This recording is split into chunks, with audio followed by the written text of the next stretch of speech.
कायेन वाचा मनसेन्द्रियैर्वा बुद्ध्यात्मना वा नुसतस्वभावः सर्वं यद्यत् सकलं परस्मै नारायणायेति समर्पयामि। श्रीदत्तरूपिण्युरुगाय पादयोः करोति मानं बहुधा विभूतिभिः श्रीङ्कर्षितायाः कुसुमाकरानुगैर्विगीयमाना प्रियकर्मगायति देहेन्द्रियप्राणमनोभिमानो जीवोऽन्तरात्मा गुणकर्ममूर्तिः सूत्रं महामित्युरुदेहगीतः संसार आधावतिकारतन्त्रः यस्वानुभावमतिरश्रुतिसारमेकम् अध्यात्मदीपमतितीर्षतां तमोन्धम् संसारिणां करुणयाः पुराणगुह्यं तं व्याससूनुमुपयामि गुरुं मुनीनाम्। अथानघाङ्ग्र्योस्तव कीर्तितीर्थयोः अन्तर्बहिस्नानविधूतपाप्मनां भूतेष्वनुक्रोशसुतत्वशीलिनां स्यात्सङ्गमोऽनुग्रहयेष नस्तव। ಶ್ರೀ ಗುರುಭ್ಯೋ ನಮಃ. 48 ದಿನಗಳ ಕಾಲದ ಭಾಗವತದ ಮಂಡಲ ಸೇವಾದಲ್ಲಿ ಇವತ್ತು ಇದು 45ನೇಯ ಕುಸುಮ, 11ನೇ ಸ್ಕಂಧವನ್ನು ನಾವು ಇವತ್ತೀಗ ನೋಡಬೇಕಾಗಿದೆ. ಮೊದಲನೇ ಅಧ್ಯಾಯದಲ್ಲಿ ಈ ಯಾದವರಿಗೆ ಶಾಪ ಬಂದದ್ದು ಕಥಾ ಇದು ಕೇಳಿ ಬರ್ತದೆ.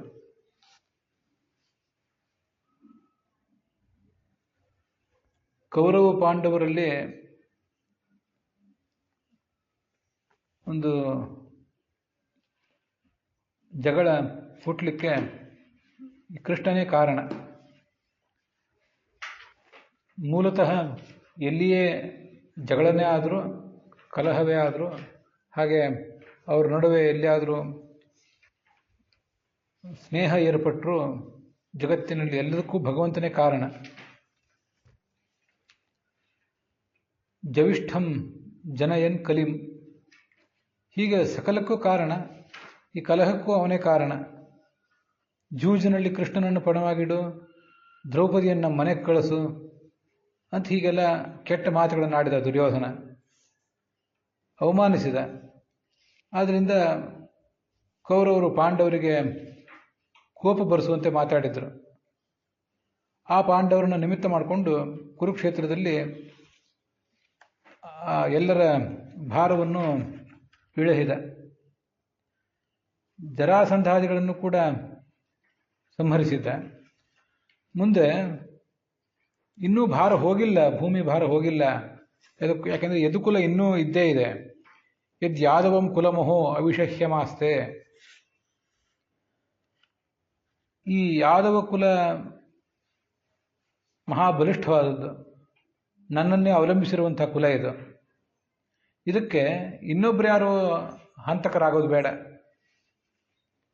ಇದೇನಾದರೂ ನಾಶ ಆಗೋದಿದ್ರೆ ತಮ್ಮ ಒಳಗಿನ ಸಂಘರ್ಷದಿಂದಲೇ ನಾಶ ಆಗಲಿ. ಹೀಗೆ ಇದನ್ನೆಲ್ಲ ಮುಗಿಸಿ ಅಂತಃ ಕಲಿಂ ಯದುಕುಲಸ್ಯ ವಿಧಾಯ, ಯದುಕುಲದೊಳಗೆ ಒಳಗೆ ಸಂಘರ್ಷ ಹುಟ್ಟುವಂತೆ ಮಾಡಿ ಅವರ ನಾಶವನ್ನೆಲ್ಲ ಮುಗಿಸಿ ನಾನು ಪರಂಧಾಮಕ್ಕೆ ಹೋಗ್ತೀನಿ ಅಂತ ವಿಚಾರ ಮಾಡಿದ.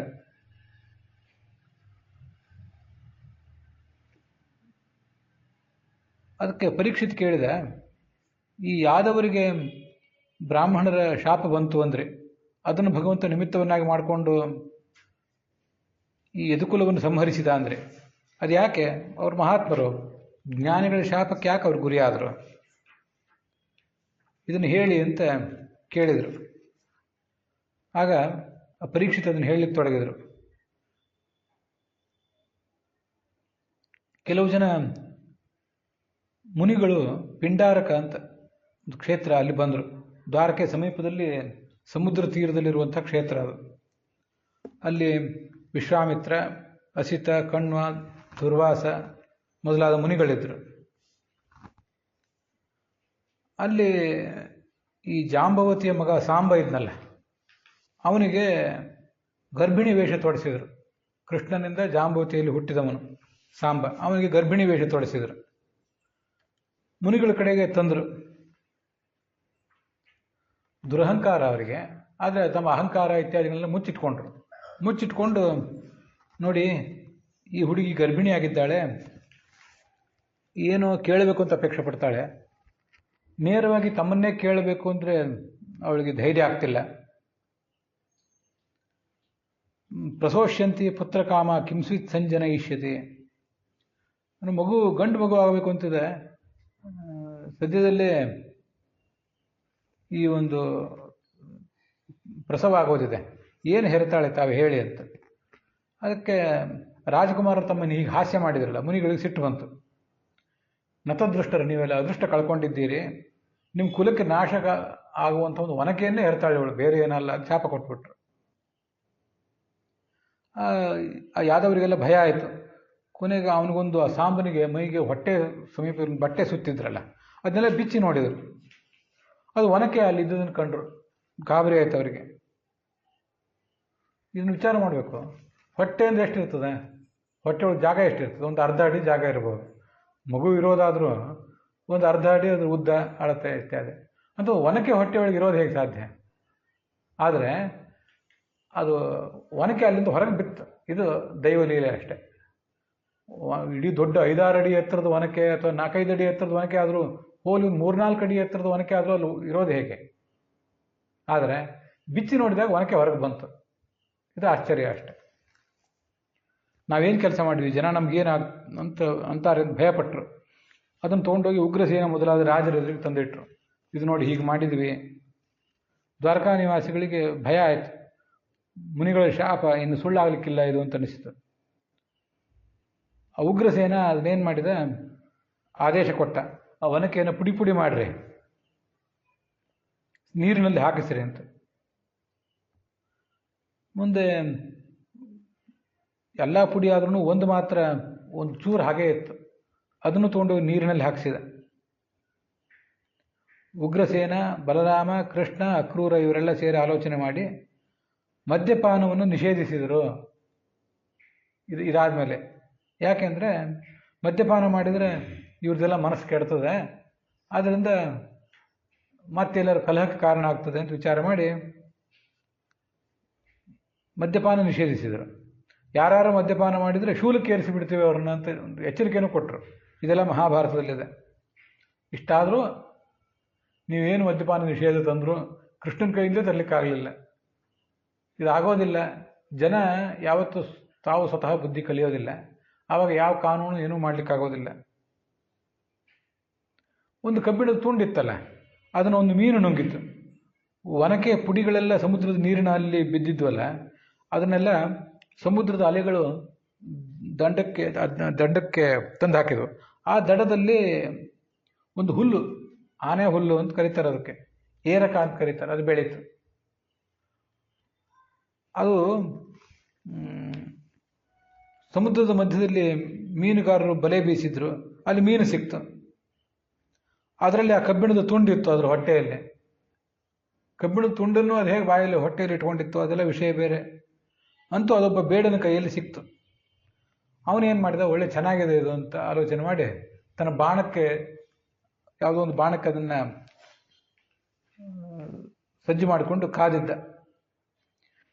ಭಗವಂತನಿಗೆ ಮುನಿಗಳ ಶಾಪ ಸುಳ್ಳು ಮಾಡೋದೇನು ಕಷ್ಟ ಅಲ್ಲ. ಆದರೆ ಅವನು ಮಾಡ್ಲಿಕ್ಕೆ ಬಯಸಲಿಲ್ಲ ಅಷ್ಟೆ. ಯಾಕೆಂದರೆ ಅವನೇ ಸ್ವಯಂ ಕಾಲರೂಪಿ, ನಾಶ ಮಾಡಬೇಕಾದವನು ಅವನೇ. ಇನ್ನು ಯಾರೋ ಮುನಿಗಳು ಮತ್ತಾರ್ದೋ ಶಾಪ ಏನೂ ಅಲ್ಲಿ ಕೆಲಸ ಮಾಡೋದಿಲ್ಲ. ಮಹಾಭಾರತದಲ್ಲೇ ಬಂದಿರುವಂಥ ಇನ್ನೊಂದು ಸಂಗತಿಯನ್ನು ನಾವು ಗಮನಿಸಬೇಕು. ಗಾಂಧಾರಿದು ಶಾಪ ಇತ್ತು. ಯುದ್ಧ ಮುಗಿದ ಮೇಲೆ ಪಾಂಡವರು ಧೃತರಾಷ್ಟ್ರ ಗಾಂಧಾರಿಯರನ್ನು ನೋಡಿದ್ರಲ್ಲ, ಆಗ ಆ ಗಾಂಧಾರಿ ಎಂದೂ ಯಾರಿಗೂ ಕೇಡು ಬಗೆದವಳಲ್ಲ. ತನ್ನ ಮಗನಿಗೂ ಅವಳು ಯಾವತ್ತೂ ಬುದ್ಧಿ ಹೇಳ್ತಿದ್ಲು. ಅಂಥವಳು ಯಾಕೋ ಸಂಯಮ ಕಳ್ಕೊಂಡು ಕೃಷ್ಣನಿಗೆ ಶಾಪ ಕೊಟ್ಬಿಟ್ಲು. ನೀನು ಈ ಯುದ್ಧ ತಡಿಬಹುದಿತ್ತು, ತಡಿಲಿಲ್ಲ, ನಿನ್ನ ವಂಶವು ಹೀಗೆ ನಷ್ಟ ಆಗಿ ಹೋಗಲಿ ಅಂತ. ವಂಶ ನಷ್ಟ ಆಗಿ ಹೋಗಲಿ ಅಂತ ಕೃಷ್ಣ ಸ್ವಯಂ ತಾನೇ ಆಲೋಚನೆ ಮಾಡಿದ್ದ ಮೊದಲೇ, ಸರ್ವಜ್ಞನಾದ್ರಿಂದ, ಭಗವಂತ ಆದ್ರಿಂದ. ಇವಳೇನು ಬಹಳ ಕಷ್ಟಪಟ್ಟು ಪ್ರತಿಸೇವಾ ಮಾಡಿದ್ಲು, ತುಂಬ ಸಾಧ್ವಿ ಜೀವನ ನಡೆಸಿದ್ಲು. ಇಂಥ ಒಂದು ಕೆಟ್ಟ ಮಾತಾಡಿ ತನ್ನ ಜೀವನ ಕಳ್ಕೊಂಡ್ಲಷ್ಟೆ. ತನ್ನ ತಪಸ್ಸೆಲ್ಲ ತಾನೇ ಕಳ್ಕೊಂಡ್ಳು. ಆಗೋದು ತಾನೇ ಆಗ್ತಿತ್ತು. ಇವಳು ಹೇಳಿದ್ರೆ ಶಾಪ ಕೊಡದೆ ಹೋದರೂ ಆಗ್ತಿತ್ತು. ಮುನಿಗಳ ಶಾಪದಿಂದ ಅದು ಹಾಗೇ ಆಗ್ತಿತ್ತು. ಬಹಳ ಮುಖ್ಯವಾಗಿ ಭಗವಂತನ ಸಂಕಲ್ಪದಿಂದ ಆಗ್ತಿತ್ತು. ಆದರೆ ಅವಕ್ಕಿಂತವು ಕೆಲವು ಬೇರೆ ಬೇರೆ ನಿಮಿತ್ತಗಳಾಗ್ತವೆ ಅಷ್ಟೆ. ಅದರಿಂದಲೇ ಎಲ್ಲಿಯೇ ಯಾವುದೇ ಸಾವಾಗಲಿ, ನೋವಾಗಲಿ, ಅನಾಹುತವಾಗಲಿ, ದೊಡ್ಡ ಪ್ರಳಯ ಆಗಲಿ, ಎಲ್ಲಿಯೇ ಯಾರೇ ಅಧಿಕಾರ ಕಳ್ಕೊಳ್ಳಿ, ಅಧಿಕಾರಕ್ಕೆ ಏರಲಿ, ಎಲ್ಲದಕ್ಕೂ ಭಗವಂತನೇ ನಿಮಿತ್ತ. ಪ್ರಧಾನ ಕಾರಣ ಭಗವಂತನೇ, ಉಳಿದವರು ಕೇವಲ ಅದಕ್ಕೆ ನಿಮಿತ್ತರಾಗ್ತಾರೆ. ಹಾಗಾಗಿ ನಾವು ನಮ್ಮ ನಾಲಿಗೆಯನ್ನು ಹತೋಟಿಯಲ್ಲಿ ಇಟ್ಕೊಂಡಿರ್ಬೇಕು. ಆಗೋದಾಗೆ ಆಗ್ತಿರ್ತದೆ. ನಾವೇನಾದರೂ ಅಂದರೆ ನಮಗೆ ಅದರಿಂದ ಶಾಪ, ತಾಪ ಇತ್ಯಾದಿ ತಟ್ತದೆ. ಎಚ್ಚರಿಕೆಯಿಂದಿರಬೇಕಷ್ಟೆ.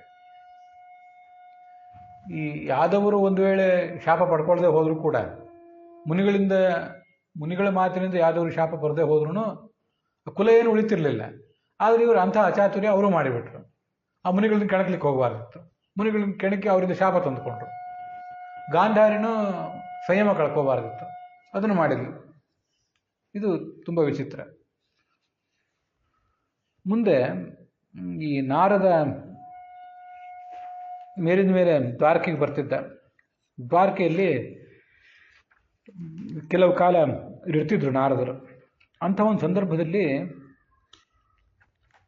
ಈ ವಸುದೇವ ಅವರಿಂದ ತತ್ವೋಪದೇಶ ಮಾಡಿ ಅಂತ ಕೇಳಿದ.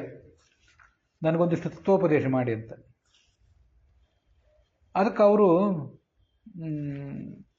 ನಾನು ಕೆಲವು ಜ್ಞಾನಿಗಳು ಮಾಡಿದ ತತ್ವೋಪದೇಶವನ್ನು ನಿನಗೆ ಹೇಳ್ತೇನೆ ಅಂತ ಹೇಳಿಕ್ಕೆ ತೊಡಗಿದರು.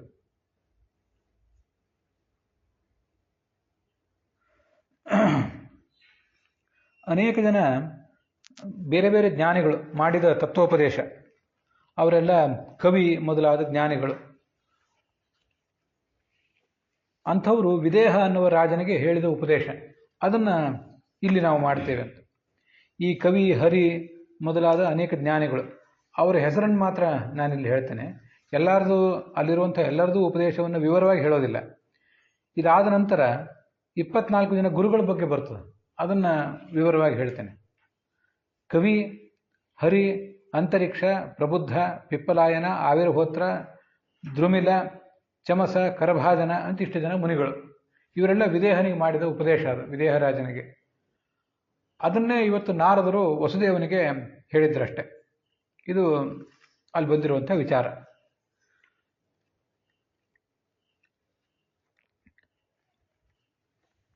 ಇದರಲ್ಲಿ ಈಗ ನಾವೇನು ನೋಡ್ತಿದ್ದೀವಲ್ಲ, ಅದರಲ್ಲಿ ಕೆಲವು ಆಯ್ದ ಶ್ಲೋಕಗಳನ್ನು, ಆ ಉಪದೇಶದಲ್ಲಿ ಕೆಲವು ಆಯ್ದ ಶ್ಲೋಕಗಳನ್ನು ಹೇಳ್ತೀನಿ. 24 ಗುರುಗಳ ಬಗ್ಗೆ ವಿವರವಾಗಿ ಹೇಳ್ತೇನೆ. ಕಾಯೇನ ವಾಚ ಮನಸೇಂದ್ರಿಯ ಇರುವ ಅಂತ ಈಗ ಆರಂಭದಲ್ಲಿ ಒಂದು ಶ್ಲೋಕ ಹೇಳಿದೆ. ಇದು ಈ 11ನೇ ಸ್ಕಂದದ 2ನೇ ಅಧ್ಯಾಯದ 36ನೇ ಶ್ಲೋಕ ಇದು.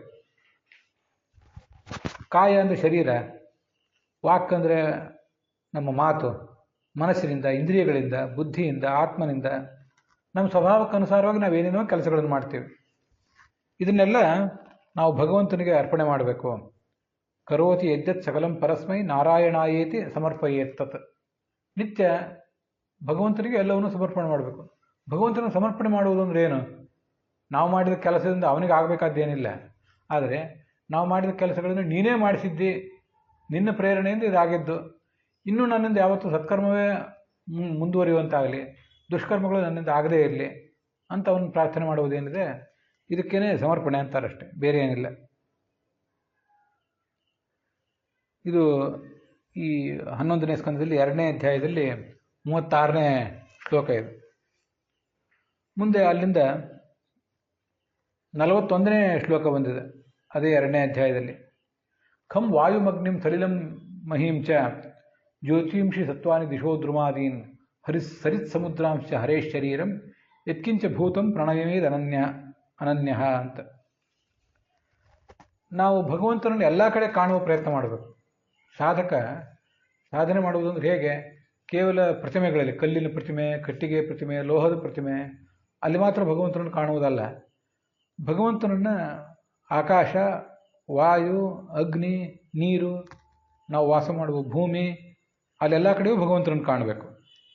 ಮತ್ತು ಜ್ಯೋತಿಂಷಿ, ನಕ್ಷತ್ರಗಳು, ಸೂರ್ಯ ಮೊದಲಾದದ್ದು, ಎಲ್ಲ ಪ್ರಾಣಿಗಳು, ದಿಕ್ಕುಗಳು, ವೃಕ್ಷಗಳು, ತುಳಸಿ, ಅಶ್ವತ್ಥ ಮೊದಲಾದ ವೃಕ್ಷಗಳಲ್ಲೂ ಅವನಿದ್ದಾನೆ. ಉಳಿದ ಕೆಲಸಕ್ಕೆ ಬಾರದ ಕಸ ಅಂತ ನಾವು ಅಂದ್ಕೊಂಡಿರ್ತೀವಿ, ಅದರಲ್ಲೂ ಭಗವಂತ ಇದ್ದೇ ಇದ್ದಾನೆ. ಅದಲ್ಲದೆ ಸರಿತ್ ಸಮುದ್ರಾಂಶ, ನದಿಗಳು, ಸಮುದ್ರಗಳು, ಇವೆಲ್ಲವೂ ಭಗವಂತನ ಶರೀರ. ಎಲ್ಲ ಕಡೆ ಭಗವಂತನ ಸನ್ನಿಧಾನ ಇದೆ ಅಂತ ಆ ಭಗವಂತನನ್ನು ಅಲ್ಲಿ ನಮಸ್ಕರಿಸಬೇಕು. ಇದನ್ನೇ ಹಿಂದೆ ಒಂದ್ಸರಿ ಹೇಳಿದ್ದೆ. ವಿಸೃಜ್ಯ ಸ್ವಯಂ ಆತ್ಮಸ್ಥಾಂ ದೃಶ್ಯ ವ್ರೀಡಾಂ ಚ ದೈಹಿಕೀಂ ಪ್ರಣವೇ ದಂಡವದ್ಭೂಮೌ ಆಶ್ವಚಂಡಾಲ ಗೋಖರೆ. ಮನುಷ್ಯ ತಾನು ಉನ್ನತ ಜಾತಿಯವನು ಅನ್ನುವ ಭ್ರಮೆ ದುರಭಿಮಾನ ಏನಾದರೂ ಇದ್ದರೆ ಅದನ್ನು ಬದಿಗಿಡಬೇಕು. ದೃಶ್ಯ ವ್ರೀಡ ಅಂದರೆ ನಾಚಿಕೆ, ಅದನ್ನು ಬದಿಗಿಡಬೇಕು. ಎಲ್ಲಿಯಾದರೂ ಯಾವ ವ್ಯಕ್ತಿಗಾದರೂ ತೀರಾ ಕ್ಷುಲ್ಲಕನಾದ ವ್ಯಕ್ತಿ, ಅಸಂಸ್ಕೃತ, ಮಹಾನೀಚ, ಅವನ ಸ್ವಭಾವಗಳು ಅವನ ಅಭ್ಯಾಸಗಳು ಸರಿ ಇರಲಿಕ್ಕಿಲ್ಲ, ಅವನ ಸ್ವಭಾವನೂ ಸರಿ ಇಲ್ಲ, ದುಷ್ಟ ಅಂತ ಕಂಡ್ರು ಅಂಥವರಲ್ಲಿಯೂ ಭಗವಂತನನ್ನು ಕಂಡು ದಂಡವದ್ ಭೂಮವು ಸಾಷ್ಟಾಂಗ ನಮಸ್ಕಾರ ಮಾಡಬೇಕು. ಸಾಷ್ಟಾಂಗ ನಮಸ್ಕಾರ ಮಾಡುವಾಗ ನಾಟಕಕ್ಕಾಗಿ ಮಾಡೋದಲ್ಲ, ನಾಟಕಕ್ಕಾಗಿ ಏನೋ ವೈಯಕ್ತಿಕ ಆರ್ಥಿಕ ಲಾಭಕ್ಕಾಗಿ ಯಾರ್ಯಾರಿಗೂ ನಮಸ್ಕಾರ ಮಾಡ್ತಿರ್ತಾರೆ ಈ ಜಗತ್ತಿನಲ್ಲಿ. ಅದೇನು ದೊಡ್ಡ ವಿಚಾರ ಅಲ್ಲ. ನಮಸ್ಕಾರ ಮಾಡುವುದಿದ್ರೆ ಸ್ವಚ್ಛವಾದ ಮನಸ್ಸಿನಿಂದ ಭಗವಂತ ಅಲ್ಲಿ ಇದ್ದಾನೆ ಅಂತ ಮಾಡಬೇಕು, ಹೊರತು ಅದರಿಂದ ಕೇವಲ ನಟನೆಗಾಗಿ ಅದನ್ನು ಮಾಡೋದಲ್ಲ. ಅದನ್ನು ಭಗವಂತ ಗಮನಿಸ್ತಾನೆ.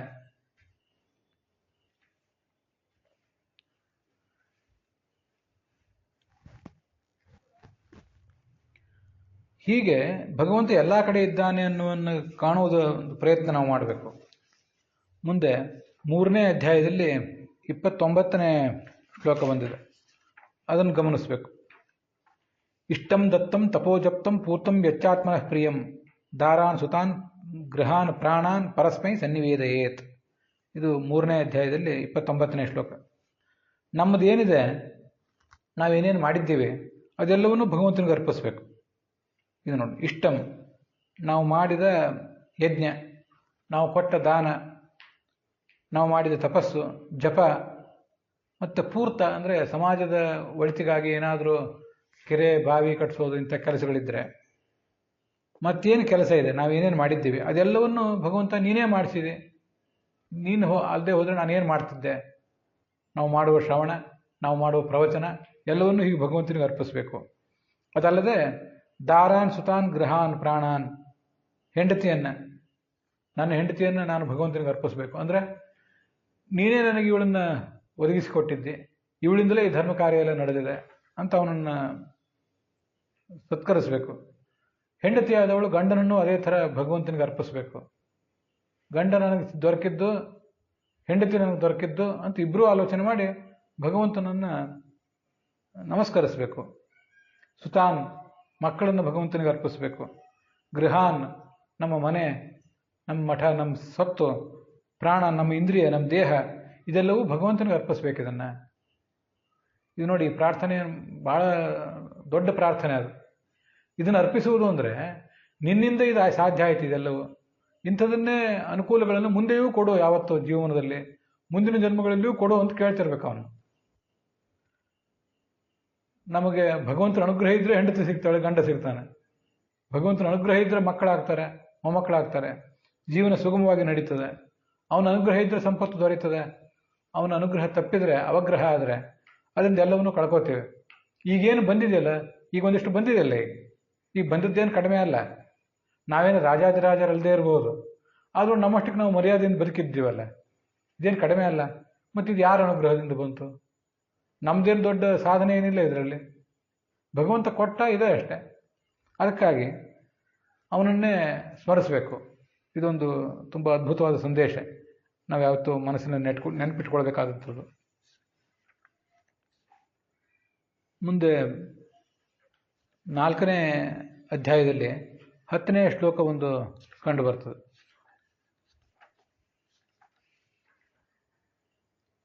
ಆ 10ನೇ ಶ್ಲೋಕ ಒಂದಿದೆ.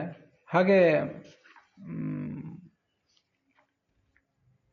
ಈ ನಾರಾಯಣನ ಒಂದು ವರ್ಣನೆಯನ್ನು ಕೂಡ ಅಲ್ಲಿ ಕೇಳಿ ಬರ್ತದೆ. ನರನಾರಾಯಣರು ಅಂತ ಇಬ್ಬರು ಋಷಿಗಳು ಬದರಿ ಕ್ಷೇತ್ರದಲ್ಲಿ ಇವತ್ತು ನಮಸ್ಕಾರ ಮಾಡ್ತಿದ್ದಾನೆ, ತಪಸ್ಸು ಮಾಡ್ತಿದ್ದಾರೆ ಅಂತ ನಾವು ಹಿಂದೆ ನೋಡಿದ್ವಿ. ಅವರಿಗೆ ದೇವತೆಗಳು ಎಷ್ಟೇ ವಿಘ್ನ ಮಾಡಲಿಕ್ಕೆ ಹೋದರೂ ವಿಘ್ನ ಆಗಲಿಲ್ಲ. ಆವಾಗ ದೇವತೆಗಳು ನಾವೇನೋ ಯಾರ್ಯಾರೋ ಅಪ್ಸರೆಯನ್ನು ಕರೆಸಿ ನಿಮ್ಮ ತಪಸ್ಸು ಹಾಳು ಮಾಡಬೇಕು ಅಂತ ಹೋದೆವು, ಅದಾಗಲಿಲ್ಲ. ಹೀಗೆ ಅವರು 10ನೇ ಶ್ಲೋಕದಲ್ಲಿ ಪ್ರಾರ್ಥನೆ ಮಾಡ್ತಾರೆ. ತ್ವಾಂ ಸುನ್ವತಾಂ ಸುರಕೃತ ಬಹವೋಂತರಾಯ ಕಸ್ತಾನ್ ವಿಲಂಘ್ಯ ಪರಮಂ ವ್ರಜತಾತ್ಪದಂತೆ ನಾಣ್ಯಸ್ಯ ಬರ್ಹಿಷಿ ಬಲಿರ್ದದತ ಸ್ವಭಾಗಂ ಬಲಿಂ ದದತ ಸ್ವಭಾಗಂ ದತ್ತೇ ಪದಂ ತ್ವಮವಿತ ಯದಿ ವಿಘ್ನಮೂರ್ಧ್ನೆ. ಆ ಶ್ಲೋಕದ ಅರ್ಥ ಏನು ನೋಡು. ನಿನಗೆ ನಾವು ವಿಘ್ನ ಮಾಡ್ಲಿಕ್ಕೆ ಹೋದೆವು ಭಗವಂತನಿಗೆ. ನಿನ್ನನ್ನು ಆರಾಧನೆ ಮಾಡುವ ಭಕ್ತರಿಗೂ ಕೆಲವು ಸರಿ ನಾವು ವಿಘ್ನ ಮಾಡ್ತೇವೆ. ಆದರೆ ನಾವು ದೇವತೆಗಳೇನಾದರೂ ವಿಘ್ನ ಮಾಡಲಿಕ್ಕೆ ಕೂತ್ರೆ ದೇವತೆಗಳ ವಿಘ್ನಗಳನ್ನು ದಾಟಿ ಸಿದ್ಧಿಯನ್ನು ಯಾರು ಪಡಿತಾರೆ? ದೇವತೆಗಳ ಶಕ್ತಿ ಬಹಳ ಇರ್ತದೆ. ದೇವತೆಗಳೇನಾದರೂ ನಮಗೆ ವಿಘ್ನ ಹಾಕಲೇಬೇಕು, ಕೆಲಸ ಹಾಳು ಮಾಡಬೇಕು ಅಂತ ಹೋದರೆ ನಮ್ಮ ಕೆಲಸ ಆಗೋದೇ ಇಲ್ಲ. ಅಷ್ಟು ವಿಘ್ನಗಳನ್ನು ದೇವತೆಗಳು ಮಾಡಿಬಿಡ್ತಾರೆ. ಅದೆಂಥ ಕೆಲಸಕ್ಕೂ ಒಂದು ಯಾವುದೋ ಶ್ರವಣದಂಥ ಪ್ರವಚನದಂಥ ಕಾರ್ಯಕ್ರಮ ಇರ್ಬೋದು, ದೇವ್ರ ಪೂಜೆ ಇರ್ಬೋದು, ಮತ್ತಾವುದೇ ಒಂದು ಸತ್ಕಾರ್ಯ ಇರ್ಬೋದು, ಕಲ್ಯಾಣ ಕಾರ್ಯ ಇರ್ಬೋದು, ಏನಾದರೂ ಮೈಲಿಗೆ ಬರ್ಬೋದು, ಅಥವಾ ನಮಗೆ ಸರಿಯಾಗಿ ಅನಾರೋಗ್ಯ ಆಗ್ಬೋದು, ಮತ್ತು ನಮಗೆ ಕೆಲವು ಸರಿ ಉತ್ಸಾಹವೇ ಉಡುಗಿ ಹೋಗ್ಬೋದು. ಎಷ್ಟು ಥರದ ವಿಘ್ನ ಬರೋದು ಸಾಧ್ಯ ಇದೆ? ಭಾಳ ದೊಡ್ಡ ದೊಡ್ಡ ಋಷಿಗಳು ಅವರಿಗಾದರೆ ಯಾರೋ ಅಪ್ಸರೆಯರು ಬರ್ತಾರೆ. ನಮಗೇನು ಅಪ್ಸರೆಯರು ಬರದೇ ಹೋದರೂ ನಮಗೆ ಬೇರೆ ಬೇರೆ ಥರದ ವಿಘ್ನಗಳು ಬಂದೇ ಬರ್ತಿರ್ತಾವಲ್ಲ, ನಮಗೂ ಇದ್ದೇ ಇರ್ತಾವೆ. ಸಂಸಾರ ತಾಪತ್ರಯಗಳೇ ಮುಖ್ಯವಾಗಿ ಸಾಧಕನಿಗೆ ವಿಘ್ನ. ನಾವೇನಾದರೂ ವಿಘ್ನ ಮಾಡಲಿಕ್ಕೆ ಹೊರಟ್ರೆ ಸಾಧಕರಿಗೆ ಅದನ್ನು ದಾಟುವುದೇ ಸಾಧ್ಯ ಇಲ್ಲ. ಆದರೆ ಏನು ಕೆಲಸ ಮಾಡಲಿಕ್ಕೆ ಹೊರಟರು ಕೂಡ ಅದೆಲ್ಲವೂ ನಿನಗೆ ಅರ್ಪಿತ ಅಂತ ಯಾರು ಮಾಡಿಬಿಟ್ರೆ ಮಾತ್ರ, ಯಾವ ದೇವತೆಗಳು ಏನು ವಿಘ್ನ ಮಾಡಿದರೂ ಆ ವಿಘ್ನ ನಮಗೇನೂ ಹಾನಿ ಮಾಡೋದಿಲ್ಲ. ಇನ್ನು ಆ ವಿಘ್ನ ಕೆಲಸ ಭಗ್ನ ಆಗೋದಿಲ್ಲ. ಮತ್ತು ಆ ಕೆಲಸದ ಫಲವನ್ನು ಯಾರೋ ದುಷ್ಟಶಕ್ತಿಗಳು, ದೈತ್ಯರು ಅದನ್ನು ಹಾಳು ಮಾಡಲಿಕ್ಕೂ ಆಗೋದಿಲ್ಲ. ನಿನಗೇ ಅದು ಬಂದು ತಲುಪ್ತದೆ. ದತ್ತೇ ಪದಂ ತ್ವಂ ಅವಿತಾ ಯದಿ ವಿಘ್ನಮೂರ್ಧ್ನಿ. ವಿಘ್ನದ ತಲೆ ಮೇಲೆ ಕಾಲಿಟ್ಟು ನೀನು ಅದನ್ನು ಹಾಳು ಮಾಡ್ತಿ, ಆ ವಿಘ್ನವನ್ನು ನಾಶ ಆಗುವಂತೆ ಮಾಡ್ತೀವಿ ನಿನ್ನನ್ನು ಆರಾಧನೆ ಮಾಡಿದರೆ. ಇದನ್ನು ನಾವು ಪ್ರಾರ್ಥನೆ ಮಾಡಬೇಕು. 48 ದಿನಗಳ ಕಾಲ ಶ್ರವಣ ಮಾಡಬೇಕು ಅಂತ ಕೂತಿದ್ವಿ, ನಮಗೂ ವಿಘ್ನಗಳು ಬಂದಿದ್ದು, ಆದರೂ ಅದನ್ನು ದಾಟಿಕೊಂಡೆವು. ಭಗವಂತನ ಅನುಗ್ರಹದಿಂದ ಅದು ಸಾಧ್ಯ ಆಗ್ತದೆ, ಸಾಧ್ಯ ಆಗಿದೆ ಇಲ್ಲಿವರೆಗೆ ಅಂತ ಭರವಸೆ ಇಟ್ಕೋಬೇಕು. ಮುಂದೂ ಅದು ಆಗ್ತದೆ. ಹೀಗೆ ಸರ್ವ ವಿಘ್ನಗಳ ಪರಿಹಾರನೂ ಕೂಡ ಭಗವಂತನ ಅನುಗ್ರಹದಿಂದ ಆಗ್ತದೆ ಅನ್ನೋ ಎಚ್ಚರ ಇರಬೇಕು ನಮಗೆ. ಇದು 4ನೇ ಅಧ್ಯಾಯದಲ್ಲಿ. ಮುಂದೆ 5ನೇ ಅಧ್ಯಾಯದಲ್ಲಿ 29ನೇ ಶ್ಲೋಕ ಒಂದು ಬರ್ತದೆ. ನಮಸ್ತೆ ವಾಸುದೇವಾಯ ನಮಃ ಸಂಕರ್ಷಣಾಯ ಚ ಪ್ರದ್ಯುಮ್ನಾಯ ಅನಿರುದ್ಧಾಯ ತುಭ್ಯಂ ಭಗವತೇ ನಮಃ ಅಂತ 29ನೇ ಶ್ಲೋಕ 5ನೇ ಅಧ್ಯಾಯದಲ್ಲಿ. ವಾಸುದೇವ ರೂಪದ ಭಗವಂತನಿಗೆ ನಮಸ್ಕಾರ. ಸ್ವಯಂ ವಾಸುದೇವನಾಗಿ ಕೃಷ್ಣನೇ ಇದ್ದಾನೆ. ಸಂಕರ್ಷಣ ಅಂದರೆ ಬಲರಾಮ. ಬಲರಾಮನಲ್ಲಿ ಸಂಕರ್ಷಣ ಎಂಬ ರೂಪದಿಂದ ಒಳಗಿದ್ದಾನೆ ಭಗವಂತ. ಪ್ರದ್ಯುಮ್ನ ಅಂದರೆ ಭಗವಂತನ ಮಗ. ಆ ಮಗನಲ್ಲಿ ಪ್ರದ್ಯುಮ್ನ ಎಂಬ ರೂಪದಿಂದ ಒಳಗಿದ್ದಾನೆ. ಆ ಮಗನಿಗೂ ಪ್ರದ್ಯುಮ್ನ ಅಂತ ಹೆಸರು, ತಂದೆಗೂ ಪ್ರದ್ಯುಮ್ನ ಅಂತ ಹೆಸರು, ಅಣ್ಣನಿಗೂ ಸಂಕರ್ಷಣ ಅಂತ ಹೆಸರು. ಒಳಗಿರುವ ಭಗವಂತ ತಮ್ಮ ಇದ್ದಾನಲ್ಲ ಅವನಿಗೂ ಸಂಕರ್ಷಣ ಅಂತ ಹೆಸರು. ಅನಿರುದ್ಧ ಅಂತ ಮೊಮ್ಮಗ ಇದ್ದಾನೆ, ಮೊಮ್ಮಗನಿಗೂ ಅನಿರುದ್ಧ ಅಂತ ಹೆಸರು, ತಂದೆಗೂ ಅನಿರುದ್ಧ ಅಂತ, ಅಜ್ಜನಿಗೂ ಅನಿರುದ್ಧ ಅಂತ ಹೆಸರು. ಅಂತಹ ಭಗವಂತನಿಗೆ ನೀನು ನಮಸ್ಕಾರ. 4 ರೂಪದ ಭಗವಂತನಿಗೆ ನಮಸ್ಕಾರ ಅಂತ ಅಲ್ಲಿ ಕೇಳಿ ಬರ್ತದೆ. ಮುಂದೆ ಇದೇ 5ನೇ ಅಧ್ಯಾಯದಲ್ಲಿ 36, 38 ಈ ಶ್ಲೋಕಗಳಲ್ಲಿ ಕಲಿಯುಗದ ಒಂದು ಮಹತ್ವವನ್ನು ಹೇಳ್ತಾರೆ. ನಾವೆಲ್ಲ ಇದು ಕಲಿಕಾಲ ಭಾಳ ಕೆಟ್ಟದು, ಕಲಿಕಾಲದಲ್ಲಿ ಎಲ್ಲ ಪುಣ್ಯ ಕಾರ್ಯ ಹಾಳಾಗಿ ಹೋಗ್ತದೆ, ನಮ್ಮ ಬುದ್ಧಿ ಸರಿ ಇರೋದಿಲ್ಲ ಅಂತೇಳೇನೋ ಅನ್ಕೋತೇವೆ. ವಸ್ತುತಃ ಕಲಿಕಾಲ ಅನ್ನೋದು ಭಾಳ ದೊಡ್ಡದು. ಕಲಿಂ ಸ್ವಭಾಜಯಂತ್ಯಾರ್ಯಾ ಗುಣಜ್ಞಾ ಸಾರಭಾಗಿನಃ ಯತ್ರ ಸಂಕೀರ್ತನೇನ ಇವ ಸರ್ವ ಸ್ವಾರ್ಥೋಭಿಲಭ್ಯತೆ. ಕಲಿಯುಗ ಬಹಳ ಮಹತ್ವದ್ದು. ಯಾಕೆಂದರೆ ಹಿಂದಿನ ಯುಗದಲ್ಲಿ ದೊಡ್ಡ ದೊಡ್ಡ ತಪಸ್ಸು ಮಾಡಿ, ಬಹಳ ಕಠಿಣವಾದ ತಪಸ್ಸು ಮಾಡಿ, ದೇಹದಂಡನೆ ಮಾಡಿ ನಾವು ಪುಣ್ಯ ಸಂಪಾದನೆ ಮಾಡಬೇಕಿತ್ತು, ಭಗವಂತನ ಅನುಗ್ರಹಕ್ಕಾಗಿ ಹಾತೊರಿಬೇಕಾಗಿತ್ತು. ಆದರೆ ಕಲಿಯುಗದಲ್ಲಿ ಅಷ್ಟು ಕಠಿಣವಾದ ತಪಸ್ಸು ಮಾಡಬೇಕಾಗಿಲ್ಲ. ಕೂತಲ್ಲೇ ವಾಸುದೇವ, ಸಂಕರ್ಷಣ, ಪ್ರದ್ಯುಮ್ನ, ಅನಿರುದ್ಧ, ಅಚ್ಯುತ, ಅನಂತ, ಗೋವಿಂದ ಅಂತಂದರೆ ಅಷ್ಟೇ ಸಾಕು. ಅದನ್ನು ಎಷ್ಟು ಹಿಂದೆ ಹೇಳ್ತಾರೆ ಅಜಾಮಿಳದ ಕಥೆಯಲ್ಲಿ. ಬುದ್ಧಿ ಇಲ್ಲದೆ ಇರ್ಬೋದು ಮಕ್ಕಳಿಗೆ, ದೊಡ್ಡವ್ರಿಗೆ ಬುದ್ಧಿ ಇರೋದು ಅಷ್ಟರಲ್ಲೇ ಇದೆ, ಅದು ವಿಷಯ ಬೇರೆ. ಮಕ್ಕಳಿಗೆ ಬುದ್ಧಿ ಇಲ್ಲ ನಾವು ಅಂತೇವೆ ಅಷ್ಟೇ. ಏನಾದರೂ ಆಗಲಿ ಯಾವುದಾದ್ರೂ ನೆಪದಿಂದಾಗಿ ಭಗವಂತ ನಾಮಸ್ಮರಣೆ ಮಾಡ್ತಾವಲ್ಲ, ಹೇಳಿದ ಮೇಲೆ ಆದರೂ ಮಾಡ್ತಾರೆ. ಹೇಳು ಹೇಳು ಅಂತ ಹೇಳಿದಾಗಾದರೂ ಮಾಡ್ತಾರೆ, ತಿಳಿದು ಮಾಡ್ತಾರೆ, ಇದಕ್ಕಿದ್ದಂಗೆ ತಮಗೆ ಏನೋ ಹೊಡೆದು ಮಾಡ್ತಾರಲ್ಲ. ಇಂಥ ನಾಮ ಸಂಕೀರ್ತನದಿಂದ ಎಲ್ಲ ಫಲ ಸಿಗ್ತದೆ.